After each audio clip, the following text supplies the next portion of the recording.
નમસ્કાર બધાને. વંદન હોજો હજાર લુઈ બ્રેલ તમને વંદન હોજો હજાર.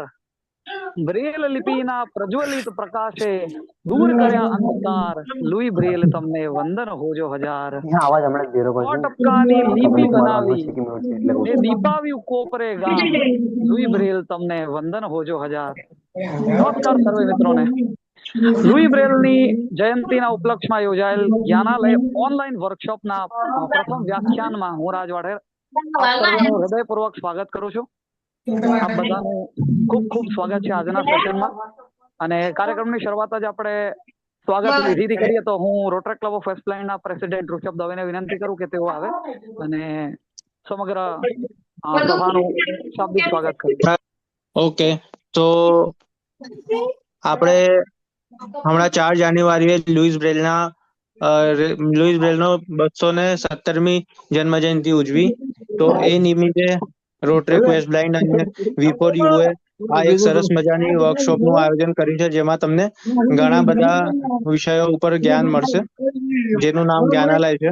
તો અહીં ઉપસ્થિત V4U ના પ્રેસિડેન્ટ મિહિરભાઈ, V4U ના સેક્રેટરી ધવલભાઈ, રોટરી વેસ્ટ બ્લાઇન્ડના સેક્રેટરી રાજભાઈ, સ્પીકર યાયાભાઈ સપાટવાલા અને આપણા ગેસ્ટ આપણા પ્રોફેશનલ સર્વિસ ડિરેક્ટર જે ડિસ્ટ્રિક્ટના છે એ શ્રદ્ધા પરમાર અહીંયા હાજર છે. તો એ સૌનું હું રોટરી વેસ્ટ બ્લાઇન્ડ અને V4U તરફથી હાર્દિક સ્વાગત કરું છું. દરેક પાર્ટિસિપેન્ટ્સનું હું અહીંયા સ્વાગત કરું છું. મને આશા છે કે તમને અહીંયાથી ઘણું બધું જાણવા મળશે, જે તમારી આવનારી કોમ્પિટિટિવ એક્ઝામમાં અને ભવિષ્યમાં તમને ખૂબ જ ઉપયોગી રહેશે. બસ, થેન્ક યુ સો મચ. ખૂબ ખૂબ આભાર ઋષાભાઈ આપનો આપના ઉદ્બોધન બદલ. હવે વિનંતી કરું V4U ફાઉન્ડેશનના પ્રેસિડેન્ટ મિહિરભાઈને કે તેઓ આજના ઉપલક્ષમાં ઉદ્બોધન કરે. ગુડ ઇવનિંગ બધાને. આપણે આજના 2 ગેસ્ટ છે, Saloni ma'am, Sardar Saloni ma'am, Shraddha madam, district professional service director, doctor Yaya Sapatwala sir, જે આપણા સાથે ટૂંક સમયમાં જોડાશે અથવા તો જોડાઈ ગયા હશે. તો આ બધાનું હાર્દિક સ્વાગત છે. Yes sir, welcome sir. જેટલા પણ પાર્ટિસિપન્ટ છે બધાનું હાર્દિક સ્વાગત છે. આ એક રીતે જ્ઞાનાલય તો છે જ છે, પણ આ 5 દિવસનો છે. એટલે આજે સવારે અમે લોકો જયારે મીટિંગ કરતા હતા ત્યારે અમે લોકો નક્કી મતલબ મજાકમાં વાત કરી કે આ જ્ઞાનાલય ના કહેવાય, આ તો મહા જ્ઞાનાલય કહેવાય. એક સાથે 5 સબ્જેક્ટને આપણે લેવાના છે અલગ અલગ દિવસે. તો હું આશા રાખું છું કે બધા પાર્ટિસિપન્ટ્સ ને કઈ ને કઈ રીતે કોઈને કોઈ રીતે આજે ને તો કાલે પણ આ જે પણ 5 દિવસના નો જે જ્ઞાનાલય છે એમાં બધા જ ધ્યાનથી આને જોવે, સમજે, જાણે. બધી વસ્તુ આપણા માટે જ અહીંયા છે. તો એનો બધા પૂરા 5 સ્પીકર્સનો પૂરેપૂરો લાભ લે. અને બધાને ખબર છે એ પ્રમાણે 5મા દિવસે 6ઠા દિવસે આપણે કોમ્પિટિશન પણ છે, તો એમાં પણ બરાબરની રસાકસી થવી જોઈએ એવી આશા સાથે બધાને wish you all the best. Thank you. ધન્યવાદ મિહિરભાઈ. તો હવે હું આમંત્રિત કરું V4U ફાઉન્ડેશનના સેક્રેટરી ધવલભાઈ ચૌહાણને કે તેઓ આવે અને Rotary club of West Blind અને V4U ફાઉન્ડેશનથી સમગ્ર સભાને પરિચિત કરાવે. Rotary club of Ahmedabad West Blind ની સ્થાપના 21 જાન્યુઆરી 1992માં 1992માં થઈ. અને એના ચાર્ટર પ્રેસિડેન્ટ આપ સૌ મોટાભાગના લોકો જાણતા હશે એટલા સુધીભાઈ ત્રિપાઠી સાહેબ હતા.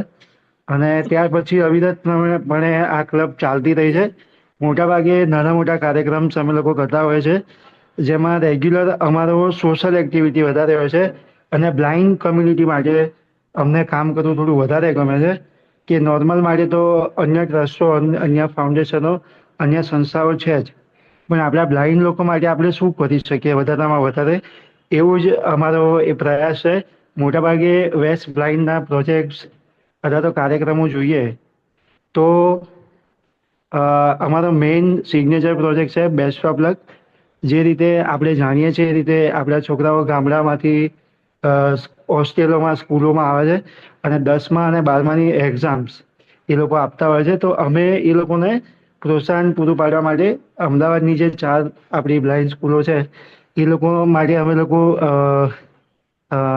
પેન એમના રાઇટર્સ માટે કીટ આપીએ છીએ, જેમાં મતલબ પેડ છે, પેન, પેન્સિલ, રબર, સંચો, એક આખું પાઉચ રેડી કરીએ છીએ અને એ લોકોને અમે લોકો મતલબ પ્રોત્સાહિત કરીએ છીએ. આવી રીતે અલગ અલગ છે. અમે લોકો ક્રિકેટ ટુર્નામેન્ટ, બ્લાઇન્ડની ક્રિકેટ ટુર્નામેન્ટ 2 દિવસીય હમણાં કરી. આ સિવાય પણ એટ પાસ અમે લોકોએ મ્યુઝિકલ ઇવેન્ટ્સ પણ નાઇટ પણ કરી છે 2-3. અને આવા ઘણા બધા ઓનલાઈન સેમિનાર્સ અમે લોકો કરતા હોય છે, જેમાંનો આ એક છે.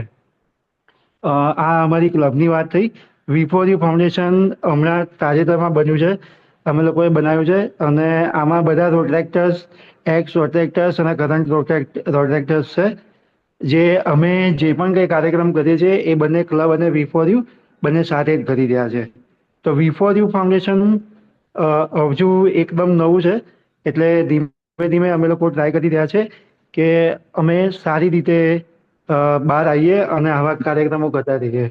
So thank you so much બધાને. ખૂબ ખૂબ આભાર મિહિરભાઈ આપનો. તો આપના આજના પ્રથમ વ્યાખ્યાનમાં આપણી પાસે અતિથિ વિશેષ એવા શ્રદ્ધાબેન પરમાર ઉપસ્થિત છે. પહેલા તો ટૂંકમાં આપ સૌને એમનાથી પરિચિત કરાવી દઉં. તેઓ હાલના રોટ્રેકના ડિસ્ટ્રિક્ટ 3055માં પ્રોફેશનલ સર્વિસ ડિરેક્ટરની પોસ્ટ ઉપર છે. એ સિવાય તેઓ ભૂતકાળમાં રેડિયો સ્ટેશનમાં આરજે તરીકે કામ કરી ચૂક્યા છે અને હાલમાં તેઓ ફ્રીલાન્સ વોઇસ આર્ટિસ્ટ તરીકે કાર્યરત છે. એટલે અમે તો અવાજની દુનિયાના માણસ, એટલે હું શ્રદ્ધાબેનને જ વિનંતી કરું કે તેઓ આવે અને તેમનો સુંદર મજાનો અવાજ શ્રોતાગણોને સંભળાવે. થેન્ક યુ સો મચ રાજ. સૌથી પહેલા તો હું રાજને એપ્રિશિએટ કરીશ, કારણ કે અમારી રોટ્રેકમાં એક ઇવેન્ટ થાય છે ટોક માસ્ટર, એમાં ફર્સ્ટ પોઝિશન લઈને એ વિનર બન્યા હતા. સો રાજને જેટલા વખાણ કરીએ એટલું ઓછું છે.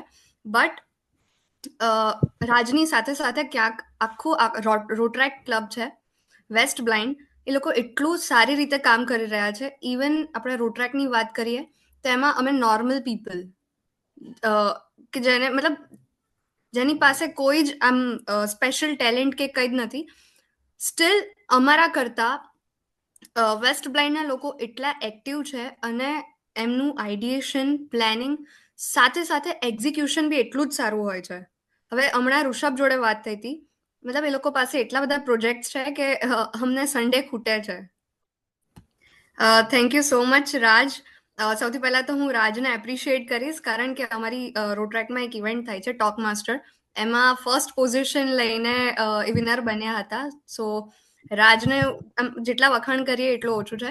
બટ રાજની સાથે સાથે ક્યાંક આખું રોટ્રેક ક્લબ છે વેસ્ટ બ્લાઇન્ડ, એ લોકો એટલું સારી રીતે કામ કરી રહ્યા છે. ઇવન આપણે રોટ્રેકની વાત કરીએ તો એમાં અમે નોર્મલ પીપલ કે જેને મતલબ જેની પાસે કોઈ જ આમ સ્પેશિયલ ટેલેન્ટ કે કંઈ જ નથી, સ્ટીલ અમારા કરતા વેસ્ટ બ્લાઇન્ડના લોકો એટલા એક્ટિવ છે અને એમનું આઈડિયેશન, પ્લાનિંગ સાથે સાથે એક્ઝિક્યુશન બી એટલું જ સારું હોય છે.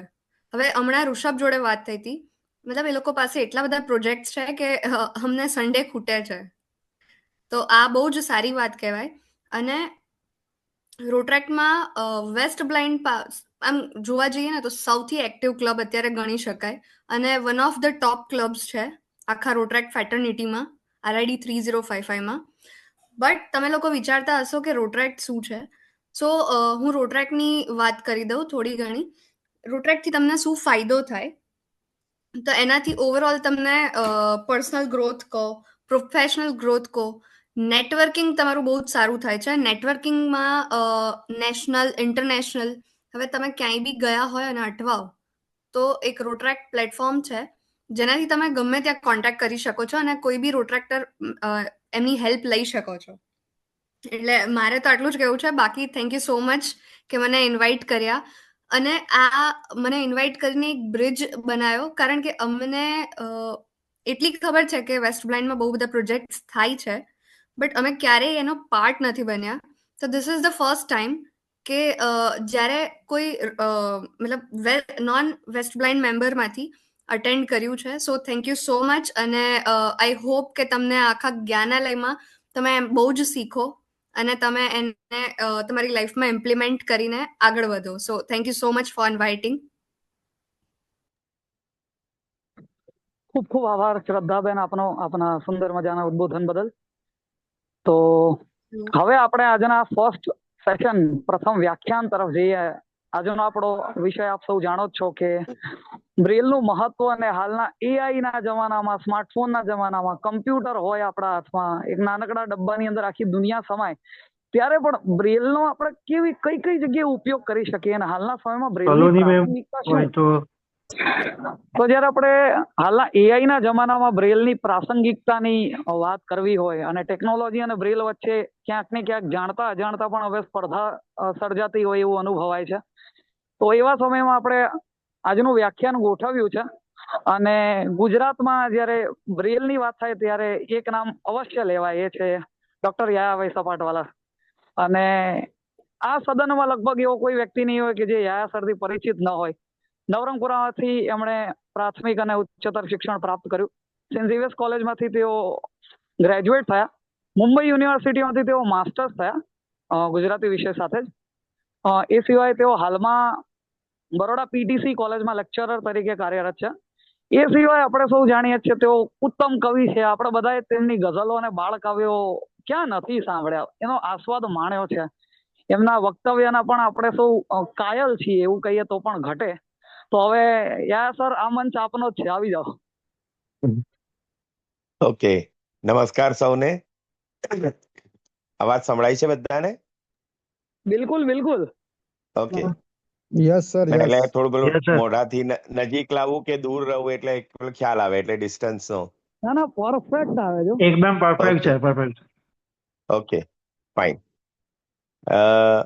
રોટરેક્ટ ક્લબના તમામ હોદ્દેદારો અને સૌ મિત્રો, પહેલા તો તમારા જ્ઞાનાલયના અંદર મારો સમાવેશ કર્યો.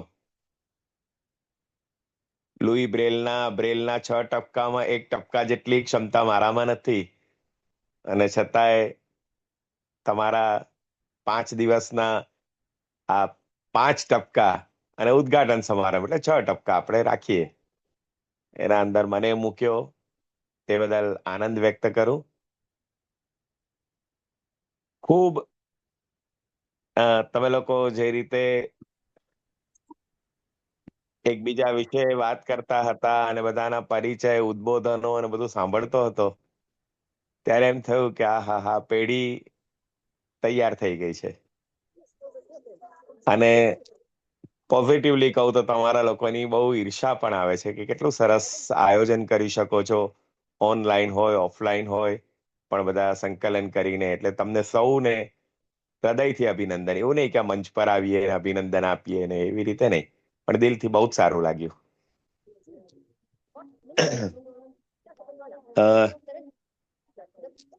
જાન્યુઆરી મહિનો આવે એટલે બ્રેલની વાતો શરૂ થાય, અને ઘણી વખત એવું પણ થાય કે 4મી, 5મી, 6ઠી, 7મી 4-5 દિવસ ચાલે ને પછી પાછું વર્ષના 360, 55 જે કઈ દિવસ બચે એના અંદર બ્રેલ બિચારું પાછું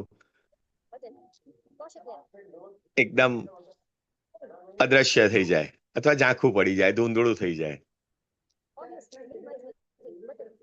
સરસ વિષય ગોઠવ્યો છે અને વિષયના પ્રારંભે બ્રેલની વાત કરી છે. મારી વાત શરૂ કરું. કદાચ તમને જે બધો યંગ જનરેશન મોટા ભાગના છે, કોમ્પિટિટિવ એક્ઝામ્સની વાત કરીએ છીએ, ઇતિહાસમાં આપણે બહુ જતા નથી. લુઈ બ્રેલનો જન્મ અને કઈ સાલમાં બ્રેલ શોધ્યું ને આ બધું આપણને ખબર છે, એટલે એ બધી વાત નથી કરતા. સીધા આપણે અત્યારે સ્ક્રિપ્ટના ઉપર સીધા આવી જઈએ છીએ. અને તમને બધાને એ પણ ખબર હશે કે 1852માં મૃત્યુ થાય અને પછી 100 વર્ષ પછી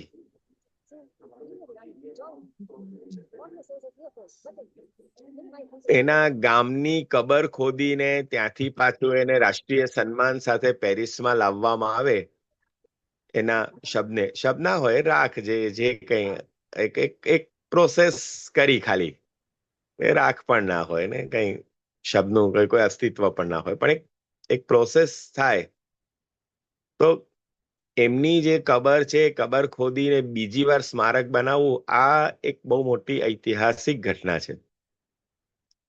અને આ ઘટના જો આપણે સમજીએ તો આપણને થોડીક લુઈ બ્રેલ અને બ્રેલનું મહત્વ વિશ્વ કક્ષાએ ખ્યાલ આવે. બહુ આંકડાકીય માહિતીમાં જવું નથી અત્યારે. બીજી એક વસ્તુ યાદ કરીએ કે પહેલા આપણે 4 જાન્યુઆરી એટલે લુઈ બ્રેલ બર્થ એનિવર્સરી ને વગેરે વગેરે વગેરે શબ્દ વાપરતા હતા. હવે યુનોએ એને વર્લ્ડ બ્રેલ ડે આ શબ્દ વાપર્યો, અને દર વર્ષે એનો એક થીમ આવે. જેમ જુદા જુદા દિવસના થીમ આવે એવી રીતે આ વખતે પણ બ્રેલના વેલ્યુઝ ને એને ઓળખે લોકો, ને એના માટેનો આખો એક થીમ છે. એક્ઝેક્ટ શબ્દો શનિવારે ક્યાંક બોલ્યો હતો, અત્યારે મારી પાસે હાથ વગા નથી, પણ આ આખી વાતને લઈને આપણને થોડુંક મહત્વ સમજાય. હવે બીજી એક વાત કરીએ છીએ કે એક બાજુ ટેકનોલોજીનો જે રાજભાઈએ બહુ સરસ વાત કરી કે આટલી બધી ટેકનોલોજી છે તો બ્રેલ ક્યાં, બહુ સાચી વાત છે. હું હંમેશા એમ કહું કે તમને કદાચ ખબર હશે કે શાળાના અંદર બાળક સાઇટેડ, આપણે અત્યારે મેઇન સ્ટ્રીમિંગની વાત કરીએ છીએ, કે બાળક ભણવાનું શરૂ કરે એટલે એને નમ ગજથી અથવા ક ખ ગગથી જે રીતે શીખવાતો હોય, અત્યારે નમ ગજથી શીખવાય છે પણ કદાચ ક ખ ગગથી શીખવાતો હોય, એ રીતે કક્કો બાળાક્ષરી બધું શીખવાય છે બાળકોને, મેઇન સ્ટ્રીમિંગ બાળકોને, બરાબર. આપણા જે નોન ડિસેબલ્ડ બાળકો છે એ લોકોને આપણે અત્યારે નોન વિઝ્યુઅલી ઇમ્પેર્ડ રાખીએ, તો એ બાળકોને કક્કો શીખવાય છે. આપણે જે ટેકનોલોજીની વાત કરીએ છીએ એ બાળકોના હાથમાં પણ છે. એ બાળકો પણ સાંભળીને અર્થગ્રહણ કરીને ભણી શકે છે. એ લોકોના હાથમાં પણ સારામાં સારા મોબાઈલ છે. શું કામ? એ લોકો પણ આ લિપિ શીખે છે, બરાબર છે ને. જે ઓપ્શન્સ, જે વિકલ્પો મારી પાસે છે એ વિકલ્પો આની પાસે પણ છે. તો શું કામ આપણે આ શાળાના અંદર આ બધી માથાકૂટ કરીએ છીએ? અને તમને ખબર હશે કે ગુજરાત રાજ્યના અંદર એ વાંચન, ગણન અને લેખન, આપણે ગણન અત્યારે કાઢી નાખીએ છીએ, વાંચન અને લેખન રાખીએ. વાંચન અને લેખન ના આવડતું હોય એવા બાળકોને આપણે પ્રિય બાળકો કહી અને ઉપચારાત્મક રેમેડિયલ વર્ક કરીએ છીએ, કે આ બાળકો 7મા ધોરણ સુધી પહોંચે અને એને વાંચતા લખતા ના આવડતું હોય. NEP 2020 આવ્યું, એના અંદર પણ આ ઉલ્લેખ કર્યો છે. ફાઉન્ડેશનલ સ્ટેજ કીધું, 2, 3 ધોરણ સુધીના, એટલે પહેલાના 3 વર્ષ અને પહેલું બીજું એમ 5 વર્ષ.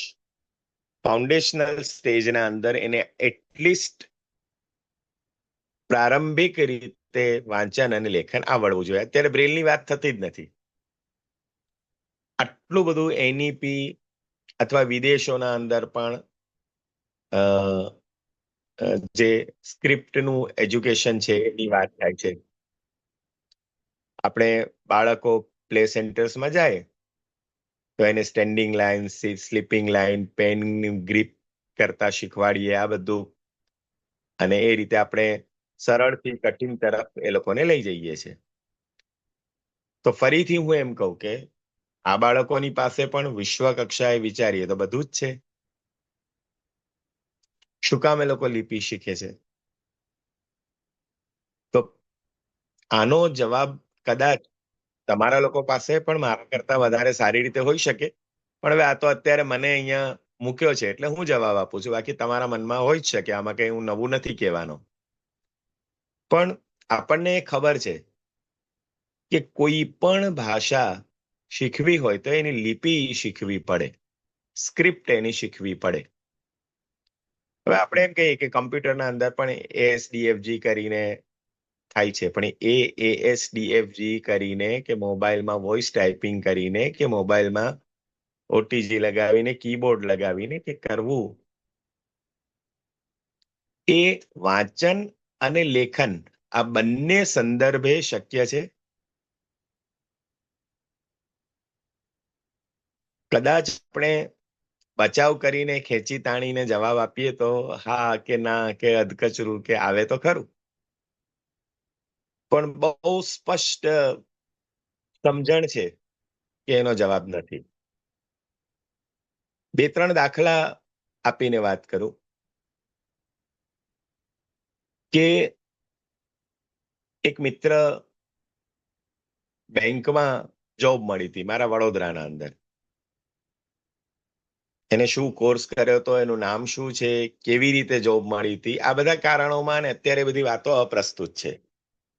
પણ એને પોતાનો સ્પેલિંગ અથવા બીજા શબ્દો અંગ્રેજીના, ગુજરાતી તો દૂરની વાત રહી, આમ તો માતૃભાષા છે એટલે પહેલી ગુજરાતી આવે, પણ એને બેંકના સંદર્ભે એને કમ્પ્યુટર ઓપરેટ કરવા માટે એને ગુજરાતીની જરૂર હતી. વોઇસ ટાઈપિંગ ને બધું કરતો હતો. એટલે વોઇસ ટાઈપિંગ કરો એટલે એ જે સ્પેલિંગ લખી દીધો, એ સ્પેલિંગ આપણે સ્વીકારી લીધો. આપણે જોયું નથી કે નોલેજનો સ્પેલિંગમાં કેથી શરૂ થાય છે કે એવું કંઈ આપણને ખબર જ નથી, નોલેજ જ નથી. એવી પરિસ્થિતિમાં મારા ત્યાં બ્રેલ શીખવા આવે. બહુ જ મહેનત કરી, આજે પણ એ બેંકમાં છે, જોબ કરે છે, પણ એને ના બ્રેલ આવડ્યું. બ્રેલ ના આવડ્યું તો મને કે બહુ અફસોસ નથી, કારણ કે ઘણી મોટી ઉંમર, 20, 22, 23 વર્ષની ઉંમર, હવે તો લગ્ન પણ થઈ ગયા, સંતાન, તો એનો મને અફસોસ નથી. પણ અફસોસ એ છે કે એને વર્ડનું ફોર્મેશન, શબ્દોનું બંધારણ એને નથી સમજ પડી. શું કામ? કે એને કોઈ જ લિપિનું જ્ઞાન નથી. એ ઓડિયોથી કામ કર્યું, એ કંઈક બોલ્યો, વોઇસ ટાઈપિંગ કર્યું, જે કે વોઇસ ટાઈપિંગ કદાચ એને નહોતું આવડતું, પણ જે રીતે એ ભણ્યો, સારામાં સારી ડિગ્રી છે, ડિગ્રીનું નામ પણ નહીં લઉં કારણ કે મારે એની ઓળખાણ નથી આપી અત્યારે. તો આટલી પરિસ્થિતિ પછી એ ના બ્રેલ શીખ્યો, ના એની પાસે કોઈ લિપિ છે, છતાં પણ એ બેંકના અંદર સારી જોબ કરે છે. સવાલ એ નથી કે એની પાસે જોબ છે કે શું કરે છે કે કેવી રીતે કરે છે, એ બીજા પ્રશ્નો છે. સવાલ એ છે કે આટલી મોટી પોસ્ટ ઉપર કામ કરવા છતાં એની પાસે શબ્દોના બંધારણની, વાક્યોની રચનાની આ બધી સમજણ નથી. હા, બોલીને કહી દે હું કર્તરી, કર્મણી કે એવું કંઈક પણ પૂછું તો કદાચ કહી દે, મેં પૂછ્યું નથી પણ એવું કંઈક પૂછ્યું તો કહી દે, પણ એમાં ગયું અને જવાયું આના બે વચ્ચે શું ફરક છે, કેવી રીતે લખાય, આ એને નથી ખબર. તો એવું લાગે છે મને કે જો એની પાસે લિપિ હોત તો કદાચ આ અધૂરપ ન રહી હોત. હવે બીજું એક એક્ઝામ્પલ આપું. મારે આ લેખનનું એક્ઝામ્પલ હતું, વાંચનનું લઈ ગયું કે મારે ક્યાંક લેક્ચર લેવા જવાનું છે. મેં પીપીટી બનાવ્યું છે, બધું જ મારી પાસે છે અને બધું ફાવે છે, હું કરી શકું છું, ઇટ્સ ઓકે. મારું પ્રેઝન્ટેશન શરૂ થાય છે, પહેલી સ્લાઇડ હું મૂકું છું. હવે બની શકે કે ત્યાં બાજુ કદાચ મારી સ્લાઇડ ને એવી રીતે મેં અલાઇનમેન્ટ ને બધું કર્યું હોય તો ઘણી વખત તમે આખું એને અલાઇન કરો અને બધું સેટ કરો પીપીટી ના અંદર, તો સ્લાઇડ નંબર 1 થી વધારે કંઈ જ નથી બોલતું, આખી સ્લાઇડ રીડ નથી કરતી. કદાચ મને નહીં આવડતું હોય, બની શકે, આખી સ્લાઇડ રીડ નથી કરતી, અને રીડ કરે છે તો એટલું જોરથી રીડ કરે કે આખા બેસેલા ઓડિયન્સને ડિસ્ટર્બન્સ પણ લાગે. આવી પરિસ્થિતિમાં પહેલી સ્લાઇડ, બીજી સ્લાઇડ, મારી 15 સ્લાઇડનું મારું પ્રેઝન્ટેશન છે, તો એમાં 9મી સ્લાઇડ પર હું આવ્યો છું અને હું કદાચ કંઈક મારું બોલવાનું ચૂકી ગયો, કેટલું યાદ રાખીશું, અને હું ભૂલી ગયો. અથવા આગુ પાછું થઈ ગયું કે હું હજી 8મી સ્લાઇડની વાત કરું છું અને અહીંયા 9મી સ્લાઇડ છે કે આવું કંઈક પણ, અથવા 9મી સ્લાઇડમાં શું છે એ મને ખબર નથી, આ મને ક્યાંથી મળશે? મારે બ્રેલમાં લખવું પડશે કે મારી પહેલી સ્લાઇડમાં આખી સ્લાઇડ નહીં લખવી પડે, પણ આ મુદ્દા છે, બીજી સ્લાઇડમાં આ છે, ત્રીજી સ્લાઇડમાં આ છે, તો હું એની સાથે બરાબર સાંઠગાંઠ કરી અને બરાબર ચાલી શકીશ. આ બીજી વસ્તુ. એટલે તમે શોધજો ચોક્કસ, ક્યાંક કોઈને બ્રેલથી અણગમો હોય અથવા ઓછી ફાવટ હોય કે એવું કંઈક પણ આના રસ્તા, પણ બ્રેલ થી ઉત્તમ રસ્તો કોઈ બીજો નથી. બીજા ઓપ્શન્સ શોર્ટકટ કે કંઈ મળી જાય, પણ તમારી ડિસેબિલિટી કોઈને ખબર ના પડે, કોઈને એનો અહેસાસ ન થાય, અને તમારું પ્રેઝન્ટેશન પણ ચાલે, અને તમે પ્રેઝન્ટેશન પ્રમાણે તમારું વક્તવ્ય પણ ચાલે, બોલતા જાઓ તમારો આખો, અને હોલને બીજા કોઈ ડિસ્ટર્બન્સ ન આવે, એ રીતે તમારું કામ કરવું હોય તો ટેકનોલોજી ની સાથે સાથે આ બ્રેલ બહુ જ કામ લાગે છે. ત્રીજી એક વસ્તુ કહું કે હું એક કોલેજમાં અભ્યાસ કરું છું. ઘણા બધા અધ્યાપકો નોટ્સ ને બધું લખાવે છે, લેક્ચર્સ બહુ સારા લે છે. ઘણાને ભૂતકાળમાં મેં જોયા છે, એવી ટેવ અત્યારે નહીં હોય કે આખા લેક્ચર્સ રેકોર્ડ કરે અને પછી સાંભળે. હવે તમે વિચારજો કે 1.5 કલાકનું કે 45 મિનિટનું કે જે કંઈ આપણું લેક્ચર હોય, એ લેક્ચરના અંદરથી ખાલી લર્નિંગ પોઈન્ટ્સ ઘણીવાર 1 હોય, ઘણીવાર 2 હોય, ને ઘણીવાર નાય હોય, અને તોય આપણે આખું લેક્ચર રેકોર્ડ કરીએ, આખું એ લેક્ચર સાંભળીએ. એના કરતા હું મારી બ્રેલમાં કે કંઈક પણ રીતે મારી નોટ બનાવી દઉં અને એટલા પોઈન્ટ્સ હું લખી નાખું, તો કદાચ પેલી 45 મિનિટ સાંભળવા કરતા આ મને બહુ સહેલું પડે. આ એક મારી બીજી સમજણ છે. આ બધી સમજણ સાથે બ્રેલની વાત મૂકવી છે મારે. શાળાઓના અંદર જ્યારે ભણતા હતા, જે શાળામાં હું ભણ્યો, ભાઈ રાજે ઉલ્લેખ પણ કર્યો, 7મા ધોરણ સુધીની તમામ પરીક્ષાઓ બ્રેલમાં લેવાતી, અને 8મા અને 9મામાં રાઇટર આપવામાં આવતા, કારણ કે 10મામાં રાઇટર આવવાના છે. પણ 8મા અને 9મામાં 100 માર્ક્સનું એક બ્રેલનું પેપર લેવાતું. એ વખતે 9 થી 12 કેવું નહોતું, એ વખતે 1 થી 7 પ્રાથમિક હતું અને પછી 8 થી 10 એવી રીતે હતું, એટલે સિસ્ટમ પ્રમાણે બોલું છું. તો એ ધોરણોના અંદર બ્રેલનું 100 માર્ક્સનું લેખન અને વાંચનનું પેપર લેવાતું, અને એ પેપરમાં ફેલ થાય તો એ આખા ધોરણના અંદર એને ફેલ કરવામાં આવતો. આ શાળાની વ્યવસ્થા હતી.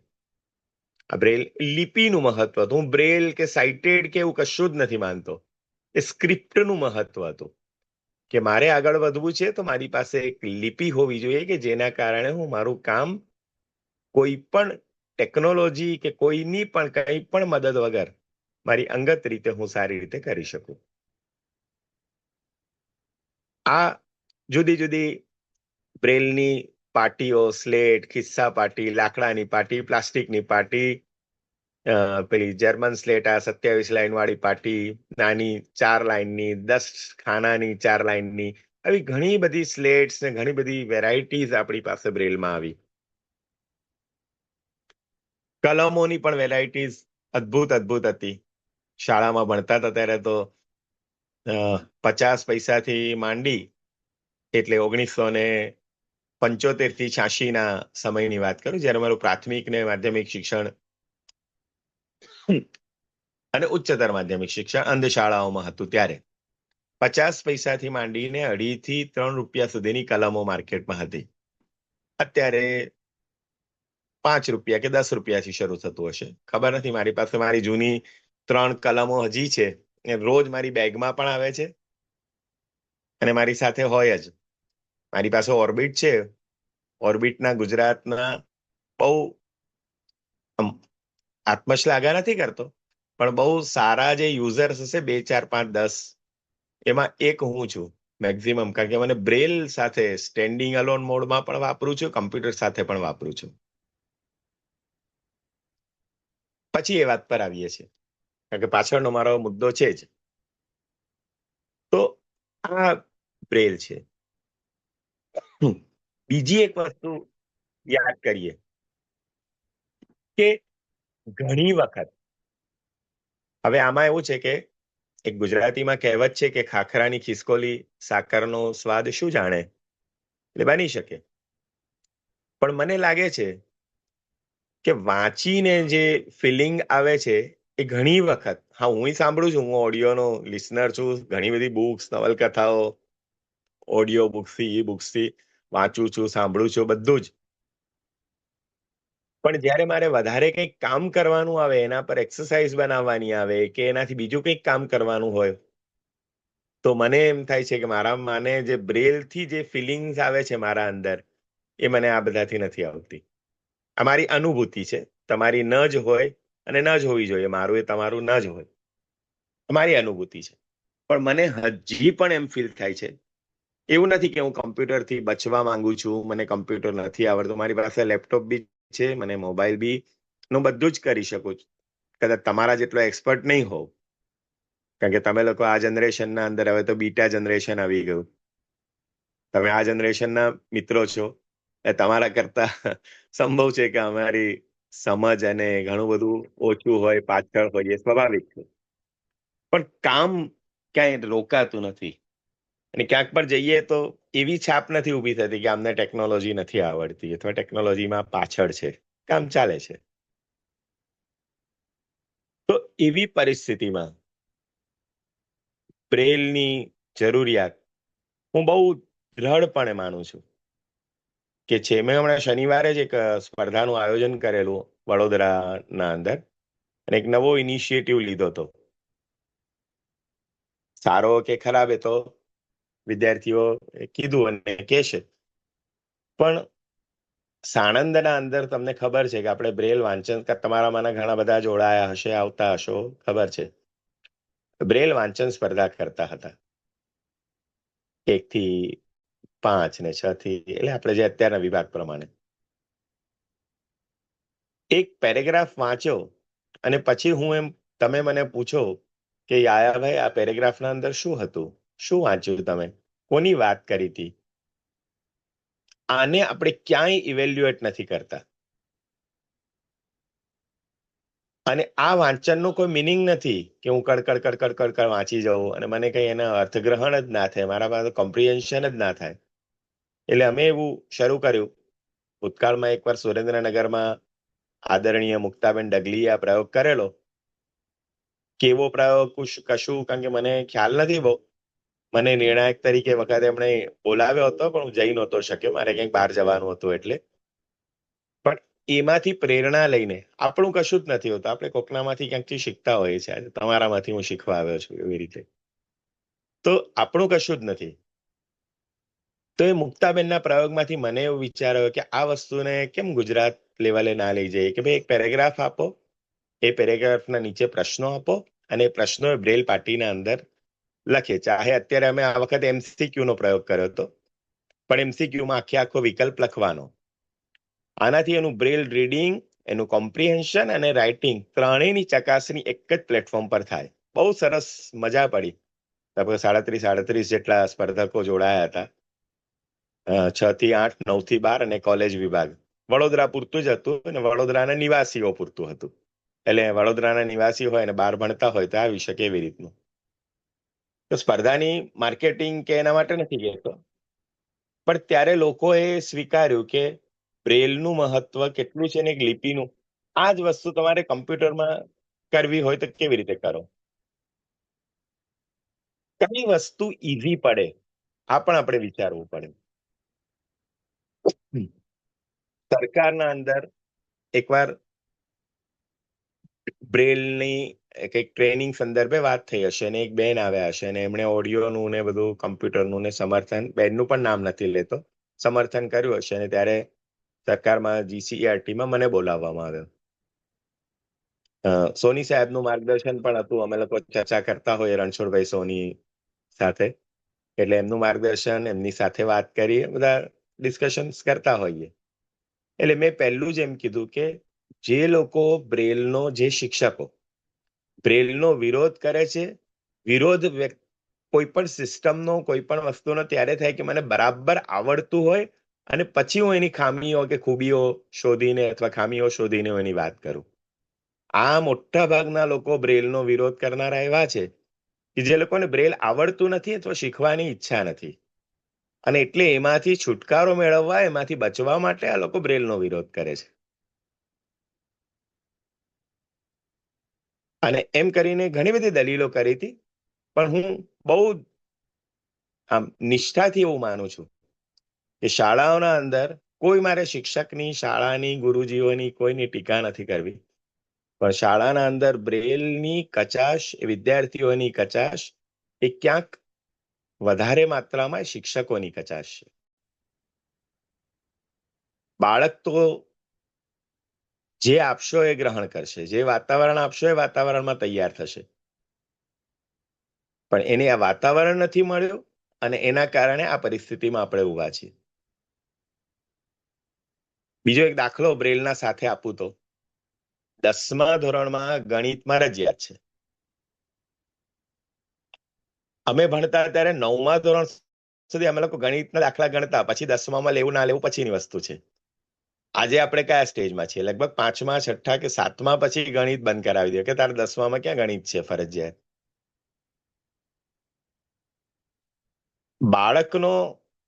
બાળક જવાબદાર, સિસ્ટમ જવાબદાર, શિક્ષક જવાબદાર, જે ગણવું હોય, આ વાસ્તવિકતા છે. અને એની પરિસ્થિતિ શું થઈ કે આપણે કોમ્પિટિટિવ એક્ઝામ્સના અંદર ગાણિતિક પ્રવૃત્તિઓના અંદર પાછળ પડ્યા. દાખલાઓના ઇન્ક્લુડિંગ મી. મારું 10મામાં ગણિત હતું, 100માંથી 44 જ માર્ક્સ આવ્યા હતા. બહુ ગૌરવથી કહું છું. પ્રિલિમમાં 100માંથી 99 કે 100 હતા શાળાની પરીક્ષામાં, અને એકદમ ઝટકો લાગ્યો તો વાર્ષિકના અંદર આખું મારું રિઝલ્ટને ઊંધું ચત્તું કરી નાખ્યું હતું. અને એ સમયમાં 1986માં ત્યારે 63% આવે એટલે શાળામાં બીજો નંબર, ત્રીજો નંબર હોય. અત્યારે 83 એ મુશ્કેલી પડતી હોય છે. 90, હવે તો એવા ટકાનો જમાનો આવ્યો કે 90, 95, 99 છે, ત્યાં સુધી 100 કેમ નથી બાકી રાખ્યા છે ખબર નથી. તો આ પરિસ્થિતિ જે ગણિતની થઈ, એ જ પરિસ્થિતિ દિવસે દિવસે બ્રેલની થઈ. અને એટલે આપણે બ્રેલમાં પાછા પડ્યા. આપણે લુઈ બ્રેલનો દિવસ આવે અને બ્રેલની વંદના કરીએ, ન્યૂઝ રીડિંગ આવે. સોનિયાબેન રાજપૂતે વાંચ્યું, રાજકોટના બેને. ટીવીનું તો મેં સાંભળ્યું નથી, પણ મારું પેલું વી રેડિયો છે એટલે હું રેડિયો તો સાંભળું છું, પ્રાદેશિક સમાચાર. શોધવા જવા પડે છે બ્રેલ વાચકોને, અને માંડ મળે છે. અને માંડ મળે એટલે પછી ગુણવત્તાની આપણે બહુ અપેક્ષા નથી રાખી શકતા. તમે સાંભળ્યું હોય ન્યૂઝ તો તમને ખબર હશે કે આપણે જે ભૂતકાળમાં 10 વર્ષ પહેલા અમે વાંચતા હતા એવો ઉલ્લેખ નથી કરવો મારે. અમે સારું વાંચતા હતા ને અત્યારથી સારું વાંચતા, એવા ગુણગાન નથી ગાવા. પણ એ જે સમય હતો એ સમય કરતા અત્યારે સમય બદલાયો છે કે અત્યારે આપણે રીડર શોધવા માટે અથાગ પરિશ્રમ કરવો પડે છે કે ભાઈ ખાનું તો પૂરાય, કે વર્ષોથી આકાશવાણી પર સમાચાર વંચાય છે, આ વખતે કોણ વાંચશે? ખાના પૂરતી જેવી પરિસ્થિતિ છે. શરૂ કર્યું ત્યારે એવી ભાવના હતી કે અમારું બ્રેલનું રીડિંગ એ નોન બ્રેલ કરતા, બ્રેલ સિવાયના રીડિંગ જેટલું જ ઝડપી બ્રેલમાં પણ વાંચી શકાય છે, આ બતાવવાનો ઉપક્રમ હતો. આ તૂટ્યું, બરાબર છે. તો બાકી બધું આપણે જાણીએ છીએ. બધા આપણી બ્રેલની વાત કરે, લિફ્ટમાં લખેલું આવે છે ને ટ્રેનના અંદર લખેલું આવે છે ને આમ ને તેમ ને બોર્ડની એક્ઝામ્સના અંદર, યુજીસી નેટની એક્ઝામ્સના અંદર બ્રેલ પેપર આવે છે. હવે કમ્પ્યુટર આવી ગયા, ક્વેશ્ચન પેપર્સ બ્રેલમાં આવે છે. આ બધું કરીએ છે, થાય છે. બ્રેલ વાંચનાર કોણ છે? તમને જાણીને નવાઈ લાગશે, સમગ્ર શિક્ષા અભિયાનમાં ઇન્ક્લુઝિવ એજ્યુકેશનના અંદર દરેક જિલ્લાના અંદર રિસોર્સ રૂમના અંદર અઢળક બ્રેલ પુસ્તકો પડ્યા છે, રાહ જુએ છે કે કોક તો અમને ક્યારેક લઈ જાય.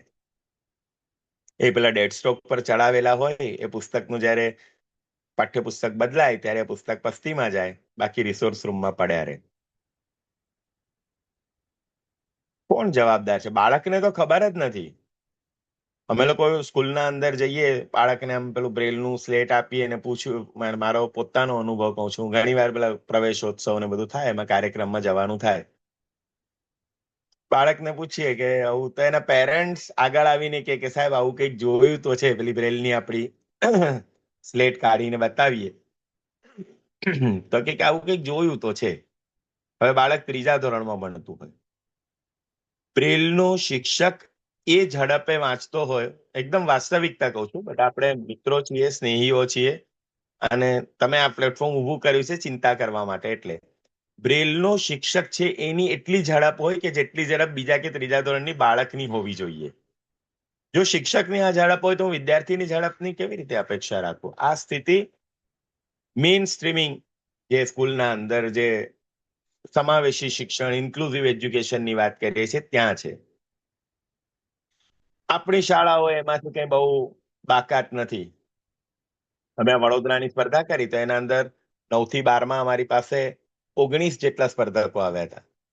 કોલેજ ગ્રુપના અંદર અમારી પાસે 10-12 હતા, પણ 6 થી 8ના અંદર જે સ્પર્ધકો આવ્યા હતા એના અંદર જેનો પહેલો નંબર આપ્યો તો બીજા કોઈ હતા નહીં. એટલે પેલો ઓક્સિજનના ઉપર ઇનામ ટકી રહે, ટ્રોફી બનાવી દીધી હતી, એટલે આપવી પડે એવી રીતે એનો પહેલો નંબર આપ્યો. અને પહેલો તો ચાલો હજીએ આપવા જેવો હતો. બીજાને તો એમ થયું, અમે નિર્ણાયકો એમ નક્કી કર્યું કે નંબર જ ના અપાય, આપણે કેશ પ્રાઇઝ ના આપીએ, એકલી ટ્રોફી આપી દઈએ, બનાવી છે તો. હવે પાછું એમ થયું કે ના, એક મોટિવેશનના ભાગરૂપે આપો, એટલે પેલી રહેમ રાહે કૃપા ગુણ આપીએ ને પેલા પરીક્ષામાં, એવી રીતે આપ્યું 6 થી 8માં. અને જે 2 શાળા હતી બંનેના શિક્ષકોએ મને નીકળતા કીધું કે સાહેબ આવતા વર્ષે આવું તો નહીં જ થાય. મને લિપિ જ નથી આવડતી, મારો સ્પેલિંગ નથી આવડતો, રસ્વઈ દીર્ઘઈન, રસ્વઉન દીર્ઘઉન, ને આ તો બધું બહુ જ દૂર રહ્યું. અનુસ્વાર ક્યાં આવે, કેવી રીતે લખાય, રાળ લખવું ને રાડ લખવું, ડ લખવો, અળ લખવો, લ લખવો, આ બધી સમજણ જ નથી મને. અને જોજો, આપ લોકો જે બધા જોડાયા છો એમાં તમે 2 વાક્યો બ્રેલના લખીને, 2 વાક્યો કે 1-2 પેરેગ્રાફ લખીને જોજો ક્યાંકથી સાંભળીને, અને પછી એને ટેલી કરજો તો તમને ખબર પડશે, મને, તમને બધાને, કે આપણે બ્રેલના અંદર કેટલી બધી ભૂલો કરીએ છીએ. આપણે કઈ જગ્યા પર અત્યારે કામ કરીએ છીએ, કે અત્યારે પરફોર્મ કરીએ છીએ, અત્યારે આપણે છીએ જોબ કરીએ છીએ, જોબ શોધીએ છીએ, જે કઈ જગ્યાએ, પણ બેસિક જે આપણી લિપિનું જ્ઞાન છે એ આપણી પાસે કેટલું છે? અને જેમ માતૃભાષા માટે કહેવાય છે કે માતૃભાષામાં શિક્ષણ ના હોય તો એ શિક્ષણ અધૂરું છે, એવી રીતે હું પણ માનું છું કે લિપિ ના હોય તો એ શિક્ષણ અધૂરું છે. સંગીતના જાણકાર મિત્રો હશે, મારા કરતા વધારે જાણકાર હશે. અમે પેલા થવા કાતર વિશારદ થયા છીએ, પણ બધા જ્ઞાનીઓ હશો. આપણે કીબોર્ડ વગાડતા હોય તો આપણે એમ કહીએ કે હાર્મોનિયમ પહેલા ઓર્ગન્સ ને વગાડતા હોય તો આપણે એમ કહીએ કે હાર્મોનિયમ આવડતું હોય તો કીબોર્ડ વગાડવું સહેલું પડે, અથવા હાર્મોનિયમ શીખીએ ને પછી કીબોર્ડ શીખાય. જે બાળકોને દૃષ્ટિની ક્ષતિ નથી એવા બાળકોને સીધું 2 વ્હીલર, બાઇક કે મોટરસાયકલ આપણે સીધું નથી આપતા. એમ કહે કે પહેલા સાયકલ હોય, સાયકલ શીખે, પછી એ મોટરસાયકલ તરફ આવે. હું હંમેશા એવું કહું છું કે ટેકનોલોજી પર આવતા પહેલા લિપિ તરફ જવું જોઈએ, અને લિપિ શીખી, સ્ક્રિપ્ટ શીખી, અને પછી એને બીજા માધ્યમોનો ઉપયોગ કરવો જોઈએ. તો કદાચ ઘણું સહેલું પડે, ઘણું સરળ થઈ જાય. બીજી 1-2 વાત સાથે મૂકી દઉં. સાથે સમય પણ જોતા રહીએ આપણે, કેમ કે ઘડિયાળ પહેર્યું નથી પણ મારું ઓર્બિટ સાથે છે એટલે સમય જોઈ લઉં છું, એટલે કઈ મુશ્કેલી સમયની સાથે કઈ મુશ્કેલી ના પડે. પણ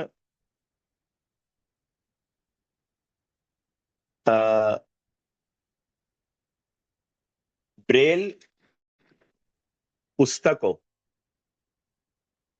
ખૂબ જગ્યા રોકે છે, આવી પહેલા વાત થતી. બહુ જગ્યા રોકે છે, બહુ કદ છે, ઉચકીને લઈ જવા અઘરા પડે છે. તો એના રસ્તા પણ હવે આવી ગયા. ઓર્બિટના અંદર, મારા ઓર્બિટના અંદર 1 થી 12 નું આખું ગુજરાતી છે. પુસ્તકો બી રાખ્યા છે, ઘોડો ભરીને મારા પાસે જૂનું ગુજરાતી છે, એના પહેલાનું ગુજરાતી છે. એ બધું મેં સાચવી રાખ્યું છે, મને ગમે છે. કે કોઈક વાર કોઈ એક્સરસાઇઝ બનાવવી હોય, આ વાંચન સ્પર્ધાના પેરેગ્રાફ કાઢવા હોય, તો એ બધામાં મને બહુ કામ લાગે છે.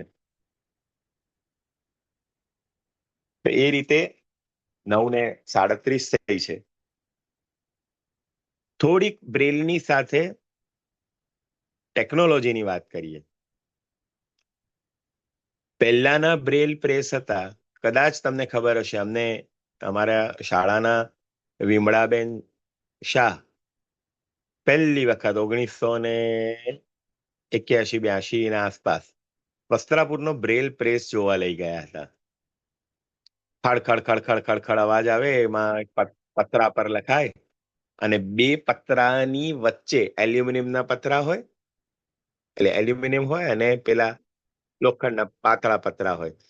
એ ડબલ પતરા પર બ્રેલ લખાય અને બ્રેલ લખીને 2 પતરાની વચ્ચે બ્રેલનો કાગળ મૂકી દેવામાં આવે અને પછી પતરું પેલા મશીનથી દબાય, એટલે જે પતરા પર આ બાજુ ને આ બાજુ ઉપસ્યું છે, 2 કાગળના વચ્ચે પેલું 2 પતરાના વચ્ચે મૂકે, એટલે આ બાજુ ને આ બાજુ બંને વસ્તુ કાગળના ઉપર એમ્બોસ થાય. આવી રીતે બ્રેલ પુસ્તકો તૈયાર થતા. આજે તો આખો સમય જુદો છે. બ્રેલ ડીટીપી થાય ને એ બધું ટેકનોલોજીની તમને બધી ખબર છે. હવે એના સાથેની વાત કરીએ. ટેકનોલોજી અને બ્રેલ, હું હંમેશા એમ કહું છું કે બે અલગ નથી, બે એકબીજાના પૂરક છે. બ્રેલ હશે તો ટેકનોલોજી ઈઝી પડશે, અને ટેકનોલોજી આવડતી હશે તો એને વધારે સારી રીતે ઉપયોગ કરવામાં બ્રેલનો પાયો બહુ જરૂરી છે. આ બંને રીતે હું જોઉં છું. હું ઓર્બિટ વાપરું છું. ઓર્બિટ એટલે રિફ્રેશેબલ બ્રેલ ડિસ્પ્લે. ઓર્બિટ એ કંપનીનું નામ છે. રિફ્રેશેબલ બ્રેલ ડિસ્પ્લે કહીએ. કેટલું બધું મારું કામ ઈઝી થાય છે. અને હું બીજી રીતે જોઉં તો હું એને બ્રેલમાં લખું છું, એને હું કમ્પ્યુટર સાથે અટેચ કરી દઉં. તમને બધા ફોર્મેટની ને ખબર છે એટલે હું એટલું બધું ડિસ્ક્રાઇબ નથી કરતો. TXT ફોર્મેટમાં નોટપેડના અંદર હું પેસ્ટ કરી દઉં બધું જ. હું કમ્પ્યુટરના અંદર એને જોડી દઉં છું, તો મારું લખેલું સામેવાળો વ્યક્તિ મેઇન સ્ક્રિપ્ટના અંદર, નોર્મલ સ્ક્રિપ્ટના અંદર, પ્રિન્ટના અંદર એ લઈ શકે છે, ઇન્ક પ્રિન્ટના અંદર. બરાબર? હવે શિક્ષણના અંદર આ કેટલો ફાયદો છે. જો મેઇન સ્ટ્રીમિંગ સ્કૂલમાં ભણતા હોય તો શિક્ષકને બ્રેલ નથી આવડતું, પણ તમે હોમવર્ક બ્રેલમાં કર્યું છે તો એ હોમવર્ક ચેક કરવા માટે એને બ્રેલ શીખવાની જરૂર નથી. એ બહુ જ ઇઝીલી, આરામથી એ બ્રેલ વાંચી શકે, બ્રેલનું એનું હોમવર્ક વાંચી શકે છે. સોરી, સેમ થિંગ એને કંઈક હોમવર્ક આપ્યું છે, એ TXT ફાઇલ મને આપી દે અને હું એને બ્રેલમાં કન્વર્ટ કરી દઉં, મારા ઓર્બિટના અંદર લઈ લઉં, તો કેટલું ઈઝી. તો આ ઇન્ક્લુઝન છે, આ સાચા અર્થમાં ઇન્ક્લુઝન છે. અને આ શરૂ થયું છે ધીમે ધીમે ધીમે. અમે લોકો શાળાઓના અંદર જ્યાં જ્યાં જવાનું થાય છે ત્યાં વાત કરીએ છીએ. એટલું જ કે ઓર્બિટ એ વ્યક્તિગત રીતે હજી વસાવવું થોડુંક ડિફિકલ્ટ છે, જરા આર્થિક રીતે, નાના બાળકોને એને આપવું એ બધું છે ઇશ્યુ. પણ આ દિવસ હવે દૂર નથી કે આની પણ જરૂર પડશે.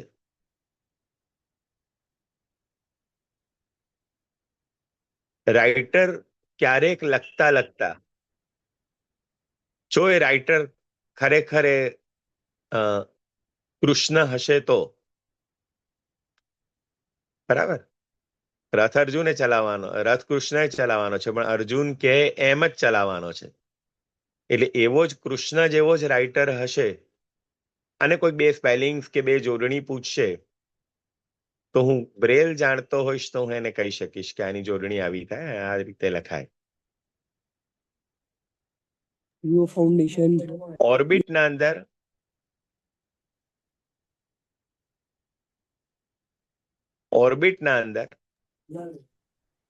કમ્પ્યુટર સાથે કનેક્ટ થાય, એ મોબાઈલ સાથે કનેક્ટ થાય, આ બધું તમને ખબર હશે. મોબાઈલના અંદર બ્રેલ લઈ આવીએ, ટોકબેકના અંદર બ્રેલના અંદર જતા રહીએ, તો એ બધું હું બહુ ડિસ્ક્રાઇબ નથી કરતો.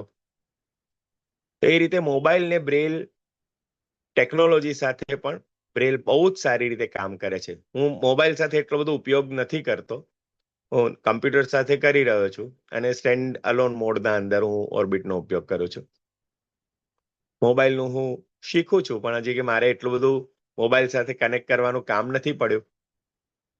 પણ હમણાં અમે સોની સાહેબને અમે રાત્રે કોઈક વાર બેઠા હોય મોડા સુધી ફોન ઉપર, ત્યારે કંઈક કંઈક શીખતા હોઈએ છીએ.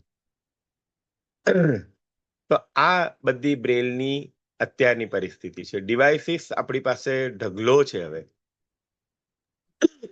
અને ડે બાય ડે હવે એવા ડિવાઇસ આવવા માંડ્યા કે જેના અંદર બ્રેલ અને ટેકનોલોજી બંનેનો સમન્વય હોય, બંને સાથે ચાલતા હોય એવા ડિવાઇસીસ. ઓર્બિટના જેટલા વર્ઝન્સ આવ્યા એટલા બધા વર્ઝનના અંદર બ્રેલ અને ટેકનોલોજીનો સમન્વય છે. વોઇસ ટાઈપિંગ એ ખરેખર બન્યું છે આપણા માટે, એક્સેસેબલ રાઇટિંગ માટે. પણ વોઇસ ટાઈપિંગ કરીને જોજો ક્યારેક કે કેટલી મિસ્ટેક્સ. હું તો મારું લખેલું હું ચેક કરું છું, હું ઇંગ્લિશમાં તો ચલો મારું મોબાઈલ ને હું કેરેક્ટર ને વર્ડ્સ ને એવું કરીને હું સુધારી લઉં, કદાચ વાર લાગે, વાર લગાડીને પણ હું સુધારી લઉં, ચાલો ઠીક છે, ઇટ્સ ઓકે. ગુજરાતીમાં હું જ્યારે લખું છું ત્યારે અમારે કેરેક્ટર વર્ડ્સ ને બધું કરતા દમ નીકળી જાય છે. એટલે એ જે ભૂલ છે એ ભૂલ સુધારવાની મને બહુ ટફ લાગે છે. બરાબર, એટલે દરેકની મર્યાદા છે. બ્રેલ મને આ બધી મર્યાદાથી પર રાખે છે. અને એમાં ઓર્બિટ તો ઓર્બિટ છે, કારણ કે મારું એટલે રિફ્રેશેબલ બ્રેલ ડિસ્પ્લે તો એ અદ્ભુત છે. હું અત્યારે ભણાવું છું, હું બધા લેક્ચર્સ લેવા જાઉં છું, હું ગમે ત્યાં એક નાનકડું ઉદાહરણ આપું કે હું થોડા મહિનાઓ પહેલા રાહુલ વાણિયા અને અમે લોકો સાથે હતા, પાલનપુર હતા, સોની સાહેબ ને બધા.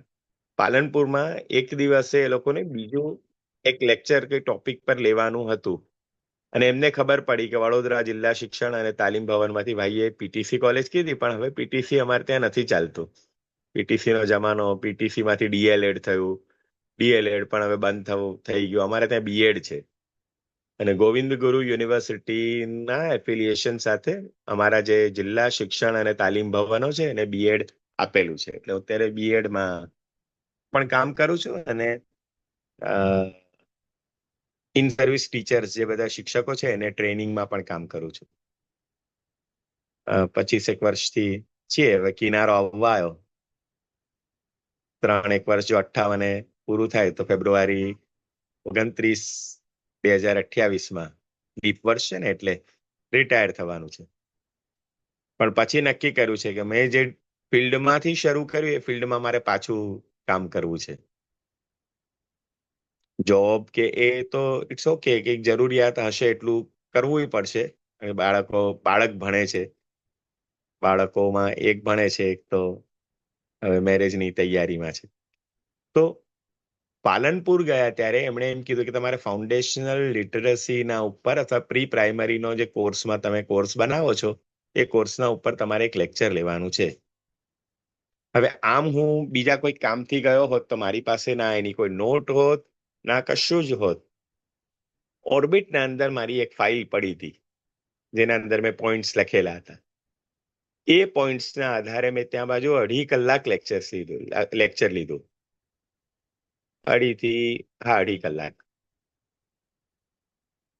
તો મારું બ્રેલ, મારું ડિવાઇસ કારણ કે સ્મૃતિનો કે એવો ભરોસો ને, અને આખું પાલનપુરના બધા પ્રી પ્રાઇમરીના બધા પ્રિન્સિપાલ્સ ને બધાના વચ્ચે કે જે બધા સંચાલકો ને બધાના સામે લેક્ચર લેવાનો, એટલે એમ તો કે ગપ્પા મારે કે શૈક્ષણિક ગપ્પા મારીને ચાલે એવું નહોતું. પણ મારું આ મટીરિયલ મને તે વખતે મારી સાથે હતું. જો બ્રેલમાં પેપરમાં મેં લખ્યું હોત તો કદાચ હું લઈ ગયો જ ના હોત, પણ મારું ઓર્બિટ, મારું ડિસ્પ્લે સાથે હતું, ડિવાઇસ સાથે હતું, તો એના કારણે મને આ કામ સહેલું બન્યું. આવા ઘણા બધા ઉદાહરણ છે. મારા ક્લાસની અટેન્ડન્સ હું લઉં છું. હું ક્લાસ ટીચર છું બીએડના અંદર સેકન્ડ યરમાં. મારી અટેન્ડન્સ હું આના અંદર, અને એડિટ કરવાનો ઓપ્શન જે ઓર્બિટ એટલે રિફ્રેશેબલ બ્રેલ ડિસ્પ્લે આપ્યો છે, એ આપણી પાસે બ્રેલના અંદર ક્યારેય નહોતો. આખી ને આખી ફાઇલ ઉડાવી દેવાય, ફાઇલ શબ્દો બદલી નાખાય, શબ્દોને એટલે મેં ઘણું બધું લખ્યું, ઘણું લખ્યું છે. આર્ટિકલ્સ લખું છું, યુનિવર્સિટીના પેપર સેટ કરવાના આવે તો આ પેપર સેટ કરવામાં પણ મને આ રિફ્રેશેબલ બ્રેલ ડિસ્પ્લે કામ લાગે. પણ હું હંમેશા એમ કહું કે ટ્રેનના અંદર બધે બ્રેલ લખેલું છે, પણ આપણામાં એ અવેરનેસ છે કે ટ્રેનના અંદર ક્યાં બ્રેલ લખેલું હોય છે? જો જ્યાં સુધી બ્લાઇન્ડ વ્યક્તિને એ કહેવામાં નહીં આવે કે ભાઈ ટ્રેનના અંદર બારીની ઉપર અથવા સીટની ઉપર બ્રેલ લખેલું છે, આ અવેરનેસ માટે આપણે બધાએ કોઈક રીતે આપણા મિત્રો માટે કામ કરવાની જરૂર છે. કોઈ લખેલું તો છે, પણ કઈ બાજુ હોય છે, ક્યાં હોય છે, તો એ બ્રેલ વાંચશે ને, કે બધે આમ તેમ હાથ ઘસ્યા થોડા કરશે, આ દિવાલ પર, આ દિવાલ પર, આ દિવાલ પર. એ તો કેટલું ઓડ લાગે બહાર ક્યાંક કોકની સામે. એક્ઝેક્ટ જગ્યા આપણને ખબર હોવી જોઈએ. આ અવેરનેસના અભાવને કારણે ઘણી વખત બ્રેલ હોવા છતાં પણ આપણે એનાથી વંચિત રહીએ છીએ. અને એ દિશામાં આપણે બધાએ થોડુંક સાથે મળીને કામ કરવું જોઈએ કે ભાઈ ટ્રેનના અંદર અહીંયા બ્રેલ છે, ટ્રેનના અંદર 3 ટાયર નવા જે કમ્પાર્ટમેન્ટ્સ બન્યા છે એના અંદર તો 12 ડબ્બામાં તમે કમ્પાર્ટમેન્ટમાં ઘૂસો એટલે એક સાઈડ વોશ બેઝિન હોય ને, એની સામેની દિવાલ પર આખું લખેલું પણ હોય છે બધું, સ્વચ્છતા અને વગેરે વગેરે વગેરે.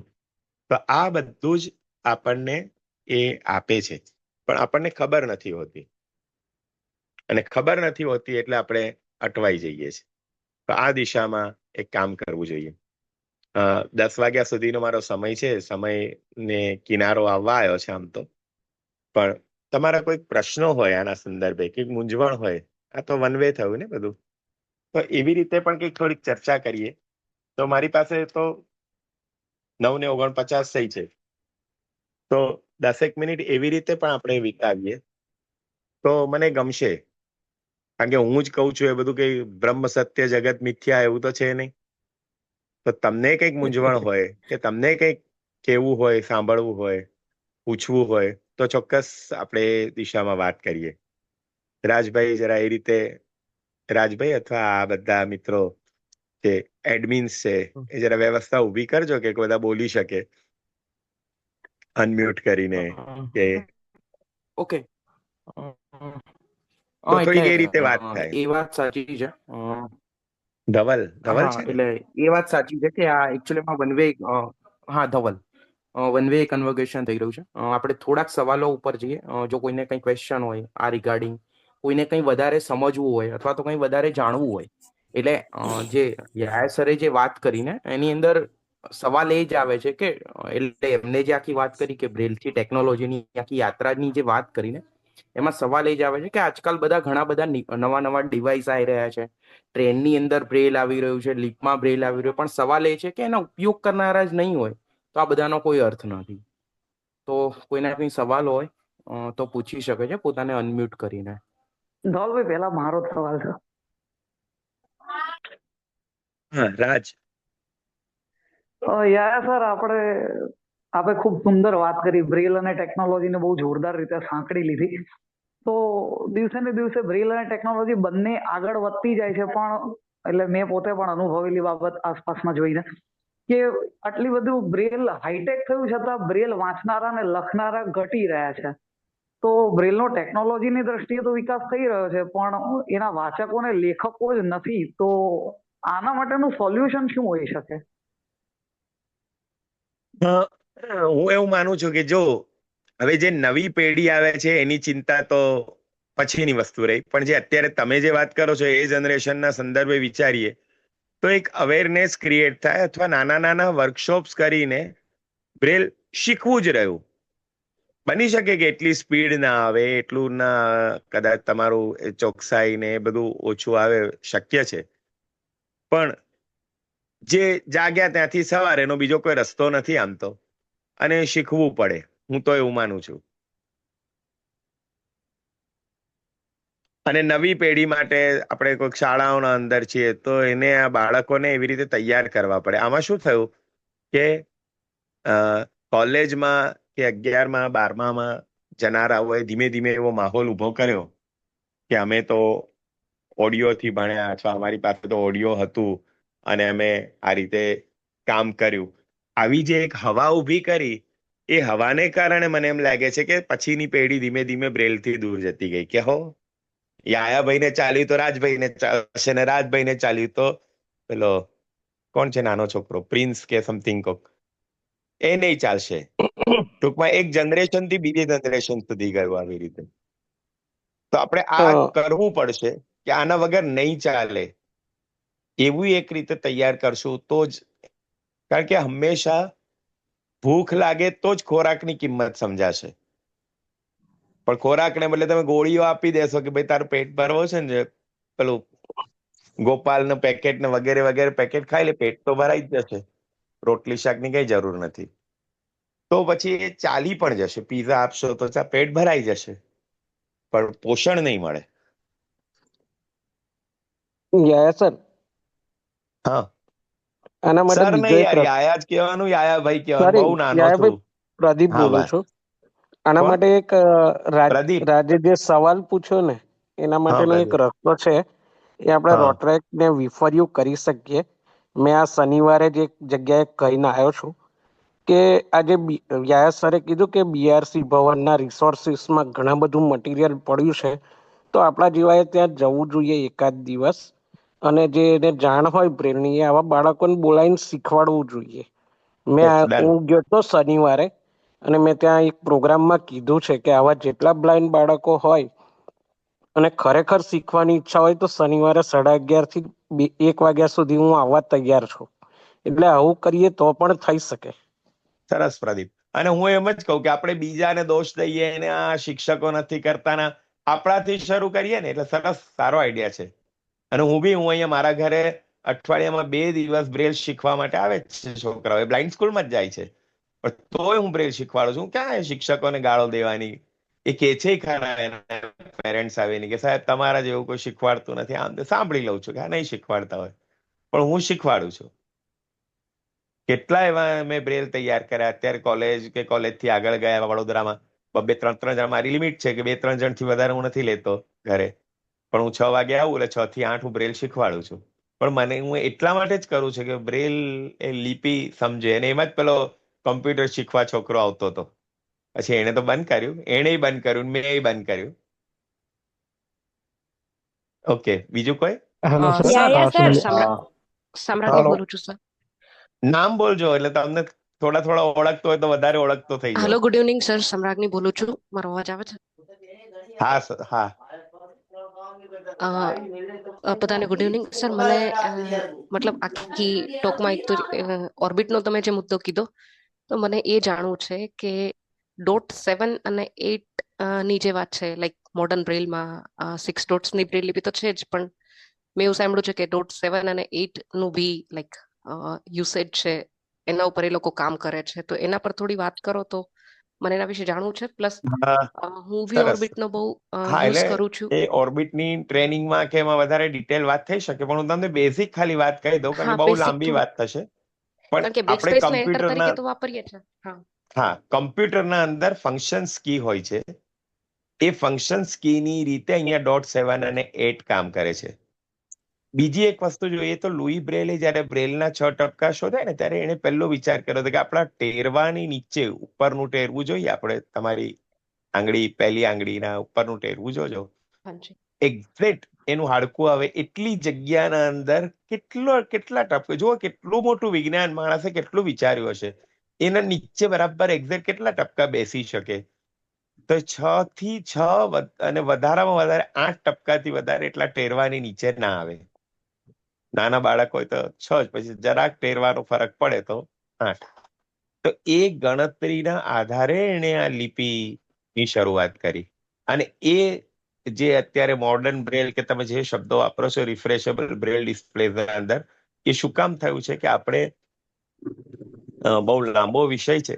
યુનિફાઈડ ઇંગ્લિશ એટલે યુનિફાઈડ બ્રેલ તરફ આપણે ગયા છીએ કે કમ્પ્યુટર સાથે જે સાઇન તમે બ્રેલમાં લખો છો એ જ સાઇનથી પેલો અક્ષર લખાય, ક હોય કે કે હોય કે ગમે તે હોય. તો એના માટે એક જ સાઇનના એક જ ચોક્કસ ડોટ, આપણને ઇંગ્લિશમાં ખબર છે કે બાય અને વોઝ પેલું ભેગું કરીએ તો વોઝ બાય વંચાય અને છૂટું લખીએ તો વોઝ વંચાય. કોમ્પ્યુટરને તો આ નહીં ખબર પડે ને. એવી રીતે નંબરની સાયન્સ એટલે યુનિફાઈડ ઇંગ્લિશ બ્રેલ હવે એવું કરી લેવું છે કે એક સાઇન માટે એક જ કોડ હોય તો જ એ આઈડેન્ટિફાય કરશે. એટલે દાખલા તરીકે હું ઓર્બિટના અંદર દૃષ્ટિ લખું છું, બીમાર માથું દુખે ઉલટી વળી હમણાં દ પાંચમું ટપકું ર, ચોથું ટપકું ષટકોણનો ષટ અને ઈ.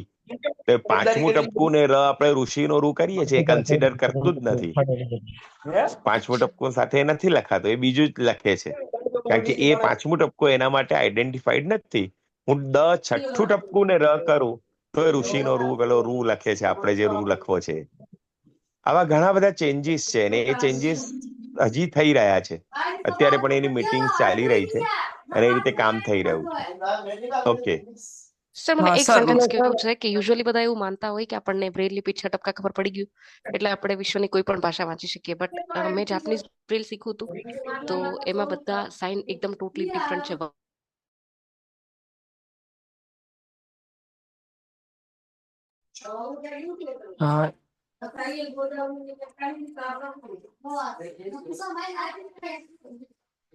સર હેલો સર તમે હા, અનમ્યુટ પ્રિન્સભાઈ આપનો અવાજ આવે છે. રાજ બાકીને મ્યુટ કરાવી દે ને. Host muted everyone. Yes. Prince અવાજ આવે છે. હા તો સર મારો એક ક્વેશ્ચન છે. યસ સર તમે અનમ્યુટ કરો. હા તમે મ્યુટ છો સર, અનમ્યુટ કરો, અનમ્યુટ કરો. હા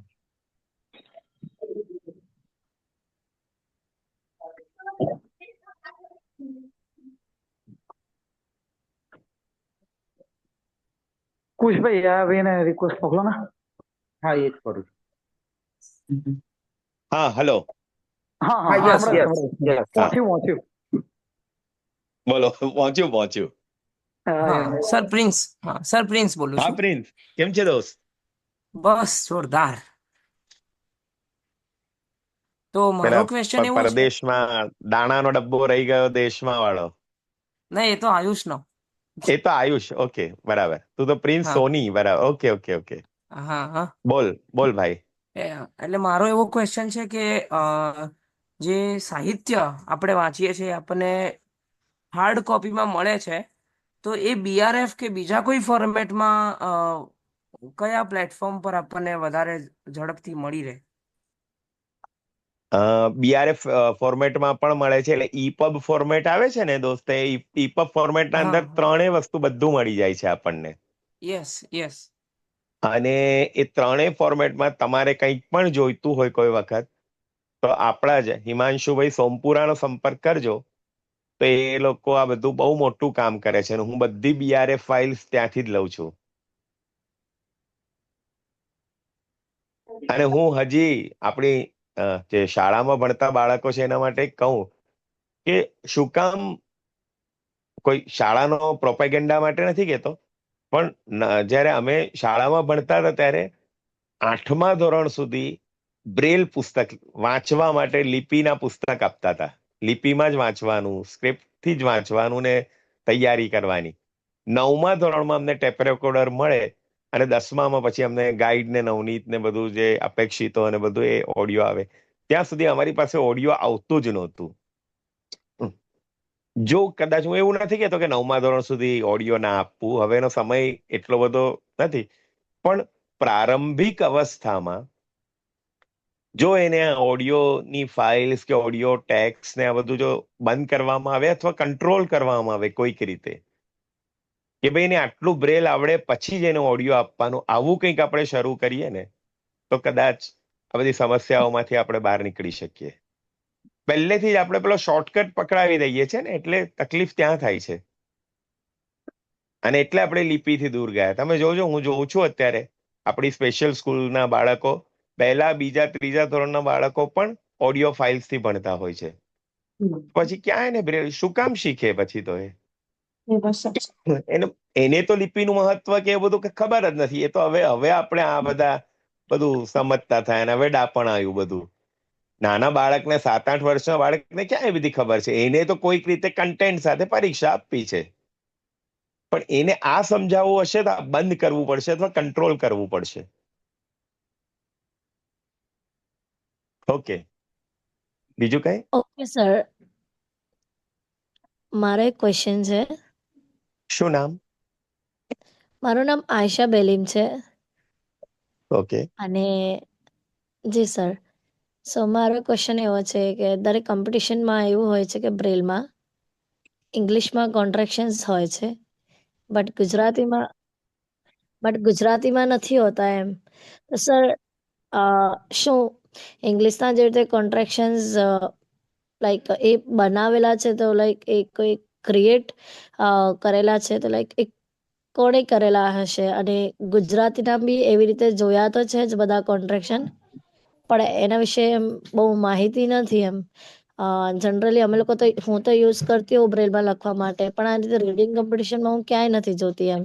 તો સર લાઈક એ હોવા ના જોઈએ, તો એના માટે શું એમ ખબર નથી સર. બહુ સારું છે. બ્રેલના કોન્ટ્રેક્શન્સ હોવા જોઈએ, પણ હવે જ્યારે આપણે ઓર્બિટ ને એટલે બધા ડિવાઇસીસ સાથે વાત કરીએ છીએ ને બેન, તો ઇંગ્લિશના ગ્રેડ 1 ને ગ્રેડ 2 તો આપણે ફૂલ્લી વર્લ્ડ લેવલે એક્સેપ્ટેડ છે, એની સાયન્સ ને બધું. હવે ગુજરાતીમાં આપણી પાસે મૂળાક્ષરો જ એટલા બધા છે કે એમાં કોન્ટ્રેક્શનની સાઇન બનાવવા જઈએ તો પેલું જે એક સાઇન માટે એક જ કોડ હોય એ થિયરી ત્યાં અઘરી પડશે. ગુજરાતીમાં કોન્ટ્રેક્શન છે પણ એ બ્રેલ પૂરતા ચાલશે, પણ હું એમ માનું છું કે આ ડિવાઇસીસ હવે આપણે જે ટેકનોલોજી સાથે એનો યુઝ કરવાનું શરૂ કરશું તો એ અઘરું પડશે. છતાં બી હું એ ટેકનોલોજી વાળો મારો જવાબ કઈ ઓથેન્ટિક નથી, પણ કોન્ટ્રેક્શન છે ખરા. અને કોણે શોધ્યા? એ તો વિદેશમાં ઇંગ્લિશમાં શોધાયા, એટલે આપણે ગુજરાતીમાં અમે લોકો 6ઠ્ઠા ધોરણમાં હતા એટલે 1981 ના આસપાસ, 80-81માં, ત્યારે અમારી પાસે જે હંસ અને કાગડો વાળું પાઠ્યપુસ્તક હતું, બીજો પાઠ આવતો હતો, એ વખતે અમને કોન્ટ્રેક્શન વાળું બ્રેલ મળ્યું હતું. એટલે એ વખતે ગુજરાતમાં પ્રચલિત થયા હતા. પછી બહુ બધી સાયન્સના બધા હોબાળાઈ થયા કે આ બધું બરાબર નથી ને આમ ને તેમ ને બધું, એમ કરતા કરતા પાછા ધીમા પડ્યા, બંધ થયા. પણ હું તો મારા કોન્ટ્રેક્શન શું બનાવું છું, મારું બ્રેલ તો મારે જ વાંચવાનું છે ને. તો મારું લખવાનું હોય, મારા ઓર્બિટમાં લખું છું, તો હું ઘણી વખત મારે એનામાંથી કોમ્પ્યુટરમાં લેવાનું હોય તો હું સભાનતા સાથે આખું લખું છું, પણ મારી બ્રેલની કોઈ નોટ્સ બનાવવાની હોય તો મારા કોન્ટ્રેક્શન હું વાપરી લઉં છું, બનાવવાનું છે. મારે સમજવાના છે, મને ખબર છે હું ચોથું લખું દ કરીશ એટલે દ્વારા વંચાઈ જશે, તો હું શું કામ આખું આ લખું? નથી લખતો. યસ સર, આભાર. હેલો સર, મારું નામ છે કિશન. શું નામ? કિશન મકવાણા. કિશન. ઓકે દોસ્ત, બોલ. અવાજ આવે છે ને? ઓકે, હા. હા તો હા, એકદમ ક્લિયર. મારો સવાલ બી આને આગળ જતો જ છે, બીકોઝ જેમ તમે કીધું કે શાળા અને શિક્ષકોની અમુક કચાશને કારણે વિદ્યાર્થી બ્રેલ શીખી શકતા નથી અને એને થોડો આગળ જઈને એ પ્રોબ્લેમ નડે છે. તો મારે તમે એ પૂછવું હતું કે કોન્ટ્રાક્શન આપણને કઈ કઈ રીતે બ્રેલમાં હેલ્પ કરી શકે? એક તો જેમ શરૂઆતમાં કીધું ને કે એવું માનીએ છીએ કે આપણું બ્રેલનું લખાણ દળદાર હોય છે, જરા વધારે જગ્યા રોકે છે. તો એક તો ઓછી જગ્યા કરે લખાણની રીતે, વાંચવાની રીતે જોઈએ તો આપણી ઝડપ વધારે. આ બે એના બેઝિક ફાયદા છે. અને બધી રીતે સ્પીડ વધે, એક્યુરસી વધે. પણ એનો બીજો એક ગેરફાયદો, આ હું તમને ઓફ ધ રેકોર્ડ કહું છું, આ જે પેલું જાહેર મંચ ઉપર કહેવાયું છે, પણ મારું અંગત માનવું એવું છે કે બહુ જ કોન્ટ્રેક્શન લખ્યા. મારો પોતાનો અનુભવ કહું છું કે દાખલા તરીકે આપણે ઇંગ્લિશમાં એબ્રિવિએશન્સ લખીએ છીએ, બરાબર? હવે બ્રેલનું BRL કર્યું વર્ષો સુધી આ રીતે BRL લખતા ગયા. સરવાળે એક દિવસ એવો આવ્યો કે મને બ્રેલનો સ્પેલિંગ જ યાદ નથી, કે મને BRL એટલે બ્રેલ, પછી BRAILLE, આવું મને યાદ જ નથી. આ પણ એક બીજી સાઈડ છે કોન્ટ્રેક્શનની. હું નેગેટિવ જરાય નથી હું કોન્ટ્રેક્શન માટે, હું કોન્ટ્રેક્શન ફૂલ વાપરું છું, પણ ક્યારેક હા પડે છે. મારો પોતાનો અનુભવ છે. અને મને લાંબા જે સ્પેલિંગના, દાખલા તરીકે ચિલ્ડ્રન, કેરેક્ટર, હવે હા યસ બરાબર છે, કેરેક્ટરનું આપણું કોન્ટ્રેક્શન છે, બરાબર, 5મું ટપકું ને CH. હવે કેરેક્ટરનો સ્પેલિંગ યાદ કરો તો કેટલી વાર લાગે છે, કારણ કે આપણે પેલું શોર્ટ લખતા આદત પડી ગઈ છે, તો કેરેક્ટરનો સ્પેલિંગ નથી આવડતો.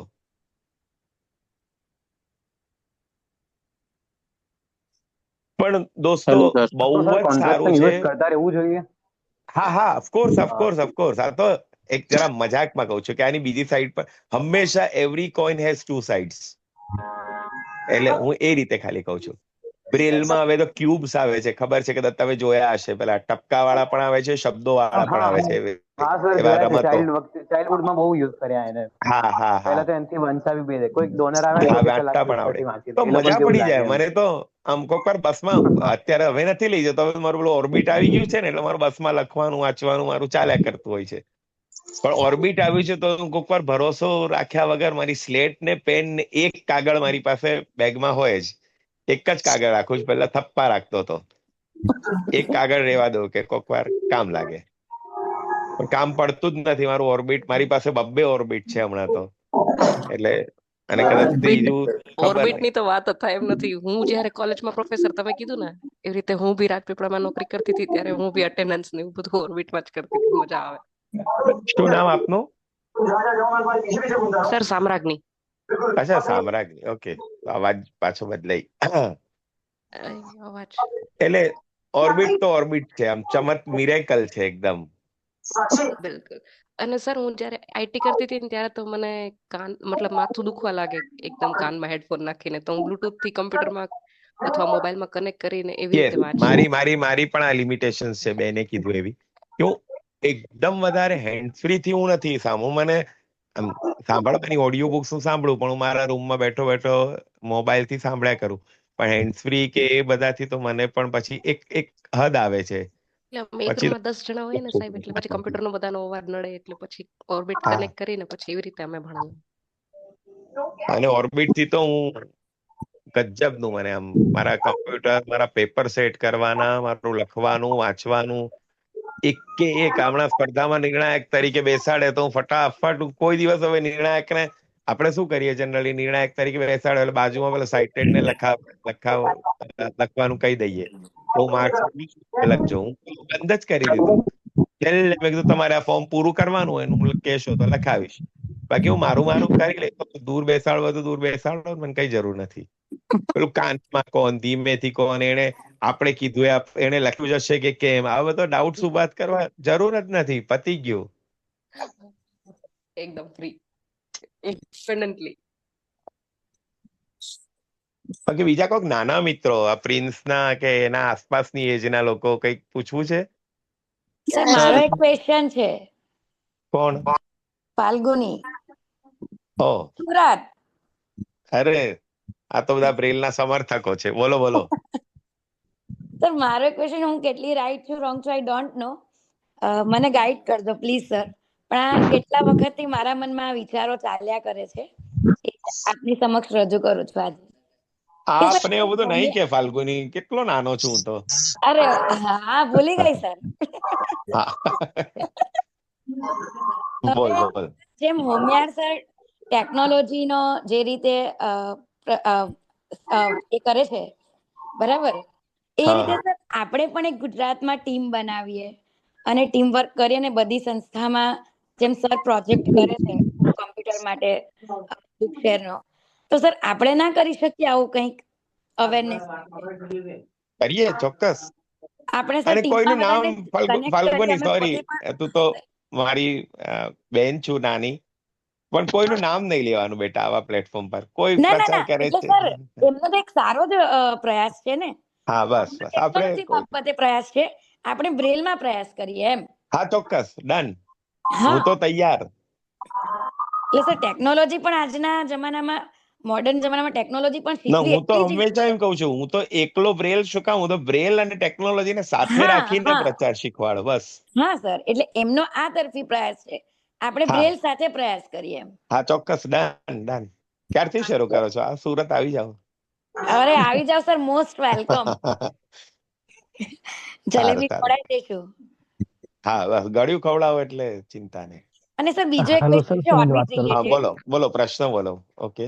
Sir fill in the blanks જ્યારે આપણે કરીએ છીએ ઓર્બિટમાં, હા તો હા આપણે કેવું બ્રેલમાં જનરલી ડેશ ડેશ કરતા હોઈએ છીએ.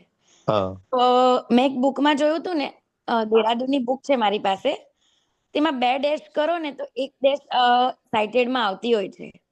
પણ ઓર્બિટમાં જ્યારે હું ડેશ કરું છું ને, તો જ્યારે કોમ્પ્યુટરમાં નાખું છું ને ટેક્સ્ટ, તો ડેશ નથી આવતી. હા નહીં આવે. તો એના સર એના એની એ માટે મને મારે 4 5 6 કરવું પડે છે. હા બરાબર છે. તો પણ સર એવું કેમ? એ જે મેં કીધું ને કે યુનિફાઈડ જે બ્રેલ બનાવ્યું છે ને, એના કારણે ડેશ થી જો બીજી સાઇન બનતી હોય, હમ તો કે ઇંગ્લિશમાં હું ડેશ લખું છું તો ડેશ થાય છે. હું જોઈને બરાબર જવાબ આપીશ, કારણ કે મારે તો ડેશ થાય છે, સિંગલ ડેશ હું કરું છું તો. અને સર પણ હું બીજો જોઈને, હા હું જોઈને કહીશ બરાબર. હા સર, પણ એ ક્યાંક આયરું આપણને ક્યાંથી મળે? કારણ કે છે શું ને ક્યાંથી મ્યુઝિકના પણ કેટલાક સાઇન છે શું જે ક્યાંથી મળે? સપોઝ કે હવે જો આ જે ફિલ ઇન ધ બ્લેન્ક્સ વાળો ક્વેશ્ચન છે મારો, હા કે એની માટે મારે 4 5 6 કરવું પડે છે, તો હા આવે હા છે અંડરસ્કોર, બરાબર? હા તો એવી રીતે આપણને કેવી રીતે ખબર પડે કે આ વસ્તુ આપણે જે બ્રેલમાં કરે છે અમુક ઓકે અમુક આવતી ઓકે, હોય? લખો યુનિફાઈડ ઇંગ્લિશ બ્રેલ કોડ, લખો મળી જશે. મેં એ જ રીતે લીધા છે બેન. મેં બહુ શોધ્યા, ક્યાંય ના મળ્યા છે, એટલે ગૂગલે મને આપ્યા. અને પછી મેં એની મહેનત કરી, આખી બીઆરએફ ફાઇલ બનાવી અને મારા ઓર્બિટમાં લઈ લીધી. તો સર એમાં અને હું મ્યુઝિકના સાઇન પણ મળશે આપણને? ના એ નથી ખબર હો. મ્યુઝિકમાં હું નાનો ને, વધારે નાનો તો બધામાં છું. ના એટલે એટલે સર વધારે અમારા નાનો. છોકરાઓની આ સમસ્યા છે કે એ લોકો ના ઓર્બિટ નથી રાઇટર ખબર વાપરે મને. છે ને એટલા હું માટે. તપાસ કરી આપીશ, બાકી મને ખબર નથી. હા okay sir, thank sir you. મેં એવું સાંભળ્યું છે, સોરી ટુ ઇન્ટરપ્ટ, કે અરે ઇટ્સ ઓકે. મ્યુઝિકના અને મેથ સાયન્સના અને આ તે સોરી એ બધા કોડ માટેની બુક્સ કંઈક NIVH વાળા આપે છે, એની કોઈને હા છે ને, ઇન્ફોર્મેશન? છે. ગાણિતિક કોડની તો આપણી વસ્ત્રાપુર હા એ તો બ્રેલ મને પ્રેસે મનીષા પણ મેડમે તૈયાર આપી હતી, કરી. મતલબ મેં લીધી હતી ત્યાંથી. પણ બીજા જે સાઇન છે એ બધાની બુક બી કંઈક છે, એના પણ હવે વિશે કંઈક. લેટેસ્ટ લેજો, કારણ કે હવે યુનિફાઈડ ઇંગ્લિશ બ્રેલ આવ્યા પછી જે જોશી સાહેબે, હર્ષદભાઈ જોશીએ બનાવેલા યુનિફાઈડ ઇંગ્લિશ આપણે ગાણિતિક બ્રેલ કોડ, એમાં કેટલાક ચેન્જીસ પણ છે. તો એ અમદાવાદ થી મળી જશે ને? ના, અમદાવાદ વાળી હવે અમદાવાદમાં નવી નથી મારી અપડેટેડ, મને ધ્યાન નથી. પણ સર જે અમદાવાદ NIVH વાળી છે ને, એ આપણે યુનિફાઈડ નથી, કારણ કે હું ઓર્બિટમાં નાખું છું, નથી આવતા. ના નથી આવતું, એટલે એ નથી. એટલે NIVH છે, કારણ કે હમણાં ભારતીય બ્રેલની કંઈક મીટિંગ્સ ચાલી રહી છે, અથવા ચાલવાની હતી, અથવા થઈ ગઈ છે, કંઈક મને ખ્યાલ નથી. પણ એ આખી બધું મીટિંગ ચાલીને એના કોડ્સ માટે ચર્ચા થાય છે. મને હા, ઇન્ટરેસ્ટ એ હતો. નવા કોડ્સ પણ લોન્ચ થયા છે. હા હા યસ, જેને ભારતીય બ્રેલ યુનિકોડ કહેવાય છે, એ 4 જાન્યુઆરી એના દહેરાદૂનમાં જ લોન્ચ હા બસ થયા એ છે. જ એ જ. કોણ એ જે બોલ્યું આ? હા, પ્રિન્સ? પ્રિન્સ ધવલભાઈ. છે એ? કોણ ના અપડેટ ના, કોણે આપ્યું? પ્રિન્સ ધવલભાઈ છે? ધવલ ના ના ઓકે. પ્રિન્સ, ધવલભાઈ. અરે હા પ્રિન્સ અને ધવલભાઈ અડધું સ્ટેટમેન્ટ આપ્યું. અચ્છા એટલે ઓકે. થોડુંક તમને બધા રોકીશ. કોઈ નવા વ્યક્તિને કઈ સવાલ હોય તો. Hello, yes. સર સુનિલ વાત કરું છું. કોણ? સુનિલ વાત કરું છું. સુનિલ? હા ભલે યા બોલ. હા ઓળખી પ્રશ્નો ગયો. તો બધા બહુ હા, પ્રશ્નો તો બધા બહુ પૂછ્યા, પણ એક અવેરનેસ ની વાત ચાલી જ છે, તો એક મારો એક્સપિરિયન્સ હું શેર કરીશ. હું જ્યારે ચોક્કસ. BA માં હતો, LD આર્ટ્સમાં હું BA કરતો હતો, તો એ સમયે નોર્મલ પર્સનની સાથે આપણે ભણવાનું હોય છે, આપણે સૌ જાણીએ જ છે. તો એ સમયે બધા જ લેક્ચરો જે છે, જેમ તમે પાછળ કીધું લેક્ચરમાં કે 45 મિનિટના કે 55 મિનિટના લેક્ચર રેકોર્ડ ના કરવા પડે, એના માટે આપણે લખીએ તો સારું પડે. તો એ જે છે હું લખતો હતો, એમાં મારી સાથે ક્યારેક એવું બનતું કે હું જ્યારે કોઈક ચીપ પાર્ટી કે કોઈ બી મતલબ ડિવાઇસ લઈ જવાનું ભૂલી ગયો હોય, તો પ્રોફેસરના મગજમાં એટલું સરસ બેસી ગયું હતું કે બ્લાઇન્ડ પર્સન જે છે એ લખે તો સારી રીતે માર્ક્સ લાવી શકે. તો એ પ્રોફેસર જે છે ક્યારેક મને યાદ કરાવતા કે તું લાવવાનું ભૂલી ગયો છે, કાં તો પછી તું લાયો હોય ને કાઢવાનું ભૂલી ગયો તો કાઢ, લખ, પછી હું લેક્ચર શરૂ કરું. તો આ વસ્તુ એટલા માટે હું અહીંયા કહું છું કે આપણે જેમ વચ્ચે રાજે વાત કરી કે અત્યારે આપણે એ અવેરનેસ લાવવા માટે શું કરવું જોઈએ, ખ્યાલ નથી લગભગ રાજે કે કોઈ બીજાએ કર્યું હતું. તો એના માટે જો આપણે કોલેજમાં ભણતા વિદ્યાર્થીઓ, નોર્મલ પ્રોફેસર્સને કે આ બધાને આ બ્રેલથી અવગત કરાવીશું કે બેનિફિટ કેટલું થાય છે એનાથી, તો એ લોકો બ્લાઇન્ડ પર્સનને એ રીતે હેલ્પ પણ કરશે અને હેલ્પ કરે જ છે. અમારા પ્રોફેસરોએ બહુ હેલ્પ કરી. સર, આ ક્યારેક તમામ માટે આપણે જાગૃતિ કેમ્પ ચલાવવો જોઈએ અને હવે જે પુસ્તકો મળે છે તેની જગ્યાએ ઓર્બિટ રીડરો સરકાર થ્રુ અપાવવાનો પણ પ્રયત્ન કરવો જોઈએ અને દરેક સ્કૂલમાં આની વ્યવસ્થા થાય તે માટેના આપણે અવેરનેસ કેમ્પ ચલાવવા જોઈએ.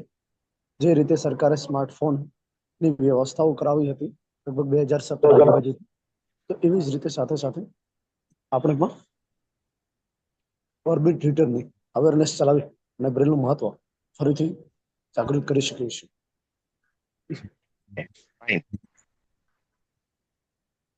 હજી કોઈ? સર, ઋષભ. હા ઋષભ. હા સર, એકચ્યુઅલી મારો સવાલ આ બધાથી થોડો અલગ હશે અને કદાચ થોડો સિલી ક્વેશ્ચન પણ હશે, કેમ કે હું પોતે એક નોર્મલ સ્કૂલમાં ભણેલો વ્યક્તિ છું અને શું હમણાં કરે 3-4 તું? વર્ષથી હમણાં શું કરે છે તું? હું રોટરેકમાં છું હમણાં એઝ અ પ્રેસિડેન્ટ. ઓકે તો ઓકે. ઓ સોરી. તો સર, મારો પ્રશ્ન એ છે કે 3-4 વર્ષથી જ છું અહીંયા, તો મારે ખાલી એ જાણવું છે કે મારા જેવા એકદમ બ્રેલ થી અજાણ વ્યક્તિ પણ વિઝ્યુઅલી ઇમ્પેર્ડ, એ વ્યક્તિએ આ ઉંમરે મતલબ 25 પ્લસ થઈ જાય વ્યક્તિ, તો એને અગર બ્રેલ માં સામાન્ય સાક્ષરતા મતલબ એ ક્યાંક બી જાય તો અટકાય નહીં, મતલબ જેમ તમે કહ્યું રેલવે પ્લેટફોર્મ પર યા બસ સ્ટોપ ઉપર યા આવું બેઝિક બ્રેલ પણ એને શીખવું છે, તો ઓછામાં ઓછો એને કેટલો સમય આપવો પડે એને તો એ શીખી શકે? કેમ કે તમે આમાં અનુભવી છો, તો કદાચ એક સમય દિમાગમાં હોય વ્યક્તિના, તો કદાચ એ મારા જેવા વ્યક્તિઓ એને નવેસરથી શીખવામાં લાગી શકે એમ. તો તું લો વિઝન છું કે કમ્પ્લીટલી બ્લાઇન્ડ છું દોસ્ત? નહીં, મને થોડું એકદમ લાઇટ પરસેપ્શન છે. પેલા મને થોડું આથી સારું વિઝન હતું, પણ હું સાઇટેડમાં બહુ નજીકથી વાંચીને મેં સાઇટેડ સ્કૂલમાં જ ભણ્યો છું. તો અને હવે બ્લાઇન્ડ કમ્યુનિટીથી છેલ્લા 3-1 વર્ષથી સારી રીતે પરિચિત છું. ફર્સ્ટ હાફ એન અવર તમે આપશો ને એમાં બ્રેલના 6 ડોટ્સની મિકેનિઝમ સમજી લેશો ને, પછી તો તમે જાતે શીખી શકશો. પછી બ્રેલ્સમાં કોઈ શીખવાડનારની જરૂર જ નથી. ખાલી 6 ડોટ્સની મિકેનિઝમ સમજી લેવાની કે આપણે ગુજરાતીમાં જેમ અબલક ચપમૈસઈ કે અત્યારે ગુજરાતીમાં ઇંગ્લિશમાં ABCD, પછી એના અંદર ત્રીજું ઉમેરો તો કે થાય, છઠ્ઠું ઉમેરો, એ આખી મિકેનિઝમ સમજી જવાય તો બ્રેલમાં પછી તો તમે જાતે આરામથી શીખી શકશો. અને પેલું શીખતા તમને અડધો કલાક લાગશે. લો વિઝન માટે તો આવો તો વડોદરા આવી જજો, હું તમને અડધો કલાકના ગેરંટી સાથે હું શીખવાડી દઈશ. આવી જજો દોસ્ત. પ્રદીપ બોલો. હા પ્રદીપ. લો વિઝન માટે વાળા માટે તો પેલી BRC માં પેલું પિંક કલરનું એક બોર્ડ આવે છે ને, એ બહુ કામ આવે છે. જેને નોર્મલ શબ્દો આવડતા હોય ને એ માટે બહુ સારું. ઉપર બ્રેડમાં લખ્યો હોય, ઉપર નોર્મલમાં લખેલો હોય. એ તો ગૂગલમાં ચાર્ટ હમણાં મેં મારા કોલેજમાં બનાવ્યો છે, એવો ચાર્ટ બ્રેલના ડોટ્સ અને એ બધું આવે છે. પણ જે રીતે ખરેખર જો શીખવાનું આ ઋષભને જેવી રીતે શીખવું છે ને, એના માટે તો આ સમજાઈ જાય તો અને આવજે ને વડોદરા. સર 110% હજુ કોઈ નવો પ્રશ્ન મિત્રો? Yes sir. નામ? કુશલ ચોકસી. ઓકે. સર મારે એવું જાણવું છે કે આપણે સ્કૂલની અંદર 1 થી 8 કે 1 થી 9 માં બ્રેલ તો શીખવવામાં આવે છે, પણ આગળ જતા જે કોલેજીસની અંદર બ્રેલના ક્વેશ્ચન પેપરથી માંડીને બ્રેલ ભૂલાઈ જ જાય એવું કહેવાય, કારણ કે આગળ જઈને કોલેજીસની અંદર બ્રેલની અવેરનેસ હજુ ના ના દોસ્ત, શીખેલું બ્રેલ અને નાનપણમાં પહેલાથી 8મા ધોરણમાં શીખ્યા હોઈએ તો એ શીખેલું ક્યારેય ના ભૂલાય. હું તો કોઈ દિવસ માનું જ નહીં. અમારી એ સ્થિતિ હતી ને દોસ્ત. હવે બ્રેલના પેપર્સ આપે છે. અમારે તો 11મા 12મા પછી તો બ્રેલમાં 0 હતા. કોલેજમાં એમએમાં ક્યાંય નહોતું. અમે નોટ્સ બનાવતા હતા, અમારી જરૂરિયાત હતી એટલે એવું ભૂલાઈ ના જાય. આ મોટી ઉંમરે કદાચ શીખ્યા હોય તો પ્રેક્ટિસના અભાવે ભૂલાઈ જાય બને, પણ આપણે નાનપણથી 5 વર્ષથી 6 વર્ષથી શાળામાં શીખ્યા હોય એ લિપિ જ્ઞાન તો ક્યારેય ના ભૂલાય. એવું બની શકે કે થોડી સ્પીડ ઓછી થઈ જાય, ઝડપ ઓછી થાય. ઝડપ ઓછી થઈ જાય. હા, એ બની શકે. હવે અત્યારે હું રોજ ઓર્બિટમાં લખું છું, ચીપાટી લઈને બેઠું છું, તો 2 લાઈનમાં હાથે દુખે છે મારા. કારણ કે બ્રેલર વાપરતો તો વર્ષોથી બ્રેલર હતું. મારા 2 બ્રેલર એમને પડ્યા છે, કોઈ એનો કોઈ અત્યારે ઉપયોગ જ નથી. કારણ કે ઓર્બિટ આવ્યું એટલે બ્રેલર આમનેમ છે બંને. પરકિન્સના ઓરિજિનલ બ્રેલર છે. મ્યુઝિયમ જેવું લાગે છે મારો આમ કબાટ, એન્ટિક જેવું. ક્યાં વાત, ક્યાં વાત.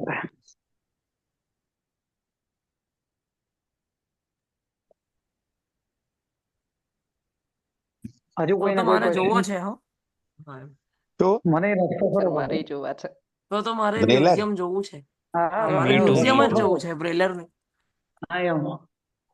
હા, તો થોડાક દિવસ હજી બધા પેલા હની પાસેથી બધા ઘણા ડિવાઇસીસ મંગાવ્યા છે મેં 25,000 કોલેજમાં, અને બધા બ્રેલની ગેમ્સ ને આ બધું. આવજો ગમે ત્યારે. એટલે જ મંગાવ્યા છે. હું કબાટમાં મૂકીને શું કરીશ? 3 વર્ષમાં તો મારે છોડી દેવાનું છે બધું. સર મેં તો બહુ ટ્રાય કરી બ્રેરલ દ્વારા રાઇટિંગ કરવાની, પણ હું ના જ શીખી શકી. થોડો શીખી હતી પણ ખરા, પણ પછી મતલબ લાઈક મારી સ્પીડ પણ ના વધી ને એમાં તો એવું કઈ થયું જ નહીં. શીખી જ ના હું તો શકી. હજી બ્રેલર તો વાપરું છું, કારણ કે મને ઘણી વખત ઓર્બિટમાં ગમે ત્યારે ટેકનોલોજી છે અટકી પડે છે, એટલે મારે કંઈક વધારે લાંબુ વાંચવાનું હોય. હા, એટલે હું રિલિજિયસ બધા સોંગ્સ ને ગાતો હોઉં છું અમારી કોમ્યુનિટીના અંદર. એ બધા હું ઓર્બિટથી ક્યારેય નથી હજી ઉપયોગ કર્યો ઓર્બિટનો, કારણ કે ખરેખર આપણો વારો આવે ને ત્યારે જ ઓર્બિટ ના શરૂ થયું તો મોટો ફિયાસ્કો થાય. એના કરતા મારું બ્રેલ એમાં તો સારું, એટલે હજી હું એ બ્રેલમાં જ રાખું છું. ધવલભાઈ? હા રાજ. 10:25 થઈ છે. ઓકે રાજ, એકચ્યુઅલી હું સોરી ફોર ઇન્ટરપ્ટ. શ્રદ્ધા હજી પણ છે. એકચ્યુઅલી મને એવું હતું કે બ્રેલ વિશે આપણે વાત કરીએ છીએ તો એમને શું ખબર પડશે એન્ડ રહેશે કે નહીં, પણ ખરેખર એપ્રિશિએશન એમના માટે કે એ હજી પણ આપણી સાથે જોડાયેલા છે. એન્ડ શ્રદ્ધા, પ્લીઝ તમને કોઈ ક્વેશ્ચન હોય, કઈ પૂછવું હોય તમને આ વિશે, આગળ સરના વક્તવ્ય ઉપર કઈ વાત કરવી હોય તો પ્લીઝ. એટલે જો આમાં હું મારી વાત કરું ને તો બ્રેલનું નોલેજ મને 0 છે, કારણ કે અને અત્યારે હું વાત કરું તો ગુજરાતી લેંગ્વેજ, હવે હું ઇંગ્લિશ મીડિયમમાં ભણી છું તો મને સર લિપિનું કહેતા હતા, બેઝિક લિપિ તમારી પાસે હોવી જોઈએ એઝ અ નોલેજ, પણ ઇંગ્લિશ મીડિયમમાં રહીને ગુજરાતીના બી ક્યાંક ને ક્યાંક લોચિયા અમારા થતા હોય છે. એમાં બ્રેલ વિશે આટલું બધું નોલેજ અત્યારે મળવું અને મતલબ બહુ જ સારી વસ્તુ છે. અને મને આવી બધી બહુ જ ઇન્ટરેસ્ટ હોય છે કે જ્યાંથી મને કંઈક નવું શીખવા મળે અને જાણવા મળે. તો મતલબ આમ કહેવાય ને કે મને બ્રેલ વિશે બહુ જ બધું જાણવા મળ્યું છે. એટલે અને મને આમ એટલો જ ઇન્ટરેસ્ટ પડ્યો છે કે લોકો કઈ રીતે, અને એટલું બધું પાર્ટિસિપેશન, એવું નથી કે આ બધું વન વે હતું, સામે પાર્ટિસિપન્ટ્સે બી એટલું જ તે ઇન્ટરેસ્ટ લીધો છે અને પ્રોપર ડિસ્કશન થયું છે, જેના લીધે વધારે ખબર પડી કે ચલો કોઈ ઊંચા પોસ્ટ પર છે એમને તો ખબર છે, બટ જે બેઝિક્સ છે, જે સ્ટુડન્ટ્સ પાસેથી નોલેજ છે, એમાં બી કઈ રીતે આપણને શીખવા મળે, અત્યારની કરંટ શું સિચ્યુએશન છે, આ બધું જ મને જાણવા મળ્યું છે. તો એના માટે મતલબ આમ કહેવાય ને કે એક અલગ જ એક્સપિરિયન્સ રહ્યો છે અમારા માટે. થેન્ક યુ સો મને મચ. બહુ જ મજા આવી. કરીને તમે ઇન્ટરેસ્ટ લઈને આટલા 1.5 કલાક સુધી અમારી સાથે છો, એ અમારા માટે અચીવમેન્ટ છે. અરે સર, બિલકુલ બિલકુલ. અને ના ના તમને સર, ઇંગ્લિશ આવડે છે. ઇંગ્લિશ પણ એક સ્ક્રિપ્ટ જ છે, લિપિ જ છે, એટલે એમાં કઈ ભાષાનું કોઈ બેરિયર્સ નથી. લિપિ એ લિપિ જ છે. પણ હવે પણ તમે તમે એમ કહો કે 36, એટલે અમે પૂછીએ કે 36 શું? 36 હા, એ તો એટલે મારા ઘરમાં યા જ હાલત છે. ઓહો. No, પણ સ્ટીલ બ્રેલ કોઈ બી ટાઈપની લિપિ શીખવી, એક પ્રોપરલી શીખવી, હવે અત્યારે બી હું લોચા જ મારું છું. શીખવી હોય પણ હું બોલું છું શીખવી, આપણું ડે ટુ ડે. હા, રાઈટ.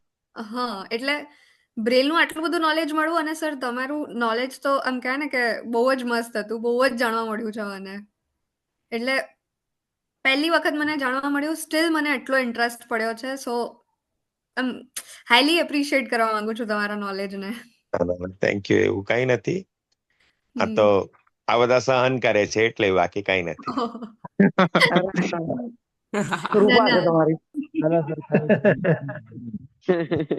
હવે તો આસ્વાદ માણીએ છીએ. આસ્વાદ માણીએ છીએ. અને યાયા સર, આ જે શ્રદ્ધા છે અને એમના ક્લબ મેમ્બર્સ બી મતલબ ઘણીવાર આપણા છોકરાઓના રાઇટર્સ વગેરે બનતા હોય છે, અને એ લોકોનું સારું એમ આપણા સાથે હંમેશાથી સપોર્ટ રહેલો હોય છે. હું રોટ્રેકનો જોઈન્ટ સેક્રેટરી રહી ચુક્યો છું સુદીપભાઈના હા હા, જમાનામાં. ક્યાં વાત છે. Yes, chartered. શરૂઆતમાં. અને અમે શરૂઆત. લોકો રોટ્રેક ક્લબ ઓફ વેજલપુર જોધપુર હતી પહેલા. હા, ત્યાંથી રિઝલ્ટ પછી જોત વેસ્ટ કરી. થઈ. Yes yes. હા, બસ એ વખતે અમે મીટિંગમાં બધા અમે સાથે હતા. હિમાંશુ, ભરત, પટેલ, સુદીપ, કમલ. બહુ મહેનત કરતા હતા. 200માં AMTS માં ફરીએ, જોધપુર ઉતરીએ મીટિંગ માટે. ભર તડકામાં 3 વાગે મીટિંગ હોય, આમ કંટાળો આવે. પણ એ વખતે જતા હતા. પણ એ અમારા દિવસો યાદ છે. અને રાયલામાં જતા આ ભાઈને કોને રાજને ઇનામ મળ્યું ને હમણાં. યુથ લીડરશિપ એવોર્ડમાં જતા હતા. પછી એના અંદર રોટ્રેક પેલા રોટેશિયામાં જતા હતા. વાહ વાહ વાહ સર. હું બનારસ પણ ગયો છું, ગ્વાલિયર પણ ગયો છું. હિમાંશુ ને અમે લોકોને અમદાવાદમાં તો બધું હોય તો એટેન્ડ કરતા જ હતા. જો ભાઈ, આપડા રોટ્રેક ના મેમ્બર્સ હા, રોટ્રેક ના મેમ્બર સાંભળજો ધ્યાનથી. તમારા માટે બરોબર છે. બરોબર છે. બનાरसમાં तो मैं वो कागज की कश्ती वो बारिश का पानी गाયું હતું ને મારો હજી ફોટોગ્રાફ હશે કદાચ મારા ઘરમાં ક્યાંય. એટલે વસ્તુ એ છે કે બધાને ખબર પડી હોય કે ના પડી હોય, આપડા જે સ્પીકર હતા એ એક્સ પ્રોટેક્ટેડ હતા. મને આ બાબતે ધ્યાન અહીંયા છે. મને એવું હતું કે વેસ્ટ બ્લાઇન્ડ ક્લબ એટલું બધું જૂનું નહીં હોય, મતલબ હમણાં હશે, બહુ તો 5 કે 7 વર્ષ થયા હશે, બટ આટલું બધું જૂનું છે એ મને આજે ખબર પડી. 1992. વિતેલા મિલેનિયમ નો માણસ છું. અદ્ભુત. સર, બહુ જ સરસ. યાયાભાઈ, ઘણા દિવસ પછી એવું જોયું કે 50 થી ઉપર પાર્ટિસિપેન્ટ છેલ્લે સુધી હોય. ભાઈ, યાયાભાઈ ના ચાહકોની સંખ્યા ઘટે જ નહીં. 78 શરૂ કર્યો તો 62-80 અત્યારે. ના ના ના ના ના ના, મારે કઈ બ્રેલ માટે આટલા હોય તો ગુજરાતમાં એમ થાય કે ક્રાંતિ થઈ જાય તો જો આટલા છેલ્લે સુધી સાથે રહીએ તો. ના, ખરેખર રાજ, આપણે આ કરવા જેવું તો ખરું જ. બીઆરસીઓ પર ભવનો પર જઈને શીખવાડવું જોઈએ દર શનિવારે. એવું કઈક કરીએ આપણે. ના, સાચી વાત છે. ક્યાં બ્રેલ કેવી શનિવારે છે એનો પણ ઓફર એક સર્વે મૂકીને કરીને એનું અવેરનેસ એની જાણ કરવી જોઈએ કે આપણે ટ્રેનમાં ક્યાં હોય છે. ઓફર મૂકી છે. તમે લોકો આવતા હશો તો હું જઈશ, દર શનિવારે આવીશ. એવી ઓફર મૂકીને આવ્યો છું. બરાબર છે. યસ પ્રદીપ. સાહેબ, બરોડામાં આવ્યા પછી આપણે 2 કરીશું. શ્યોર. સર 9 3 નંબર વર્ષ પછી મને નોકરીના બંધન હોય નહીં નડે. હા પણ હું આ વર્ષમાં જ આવી જઈશ ને 2-4 મહિના. આવી ચાલુ જશે. નોકરીએ ફૂલ ટાઈમ કરીશું. આપજો તમે. Full time.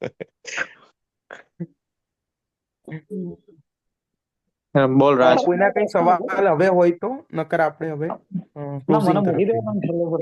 હા હા એટલે સર બહુ જોરદાર વાત કરી કે ભાઈ ભૂખ લાગે ત્યારે જ અન્નની કિંમત સમજાય.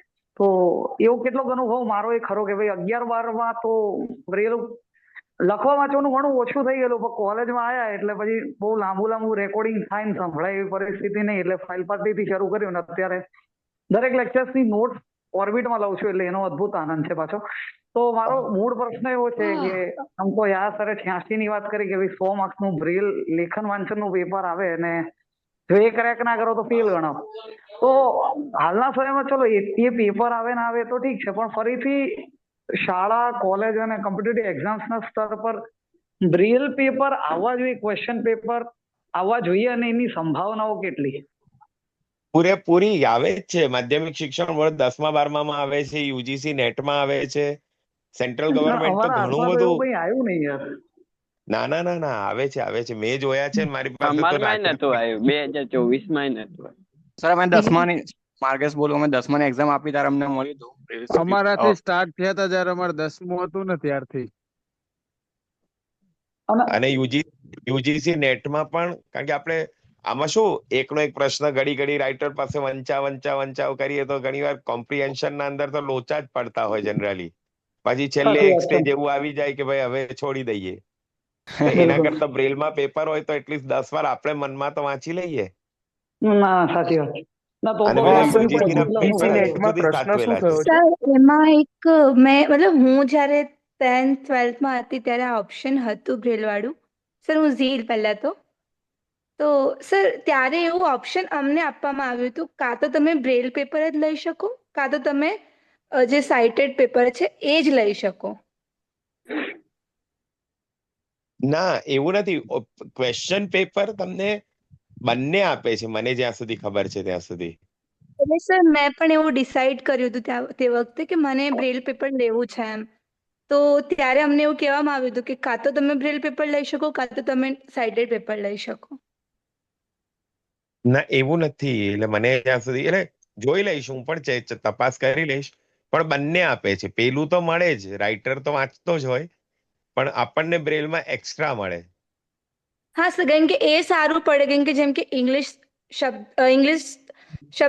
સબ્જેક્ટ છે તો એમાં કોમ્પ્રિહેન્શનમાં તો હવે રાઇટર ઘડીએ પેરેગ્રાફ વાંચે, ઘડીએ ક્વેશ્ચન્સ વાંચે, એમાં બહુ જ ડિફિકલ્ટ થઈ જાય.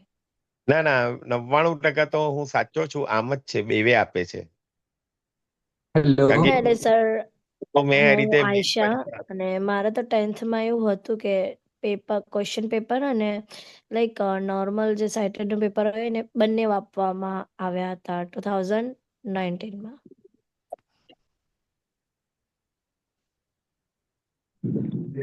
हेलो हाँ जी कौन? हेलो नमस्ते दर्शन बात कर रही हूँ। દર્શન હવે આવ્યું. કેમ છો સર? મજામાં? નેટવર્ક નથી આવતું હે ને? એ દર્શન ઝેવિયર્સ મળે છે તને, નેટવર્ક નહીં આવતું. ઝેવિયર્સ તો નડે છે, પણ શું કરીએ. એટલે નેટવર્ક બાબતે જ નડે છે પછી. હા એટલે નેટવર્ક જ. બીજું એવું સર હતું યાર સર, એમાં સવાલ આ યુજીસી નેટ નું તમે જે કહો છો ને, એ હવે ડિજિટલ એક્ઝામ થઈ ગઈ ને પછી? એટલે અત્યારનું હવે મને નથી ખબર. મને નથી ખબર. બોટલ લેતા હોય. Hello sir. હા યસ સર અનિતા વિરાણી વાત કરું છું. યસ. સર મારે પૂછવું છે કે હવે આપણે મતલબ જે બ્રેલની વાત અત્યારે ચાલી રહી છે, તો એમાં અત્યારે મતલબ જે સ્ટુડન્ટ્સ છે એને વધારે બ્રેલથી અવગત કેવી રીતે કરાવી શકાય, બરાબર? તો એની ડિસ્કસ ચાલે છે.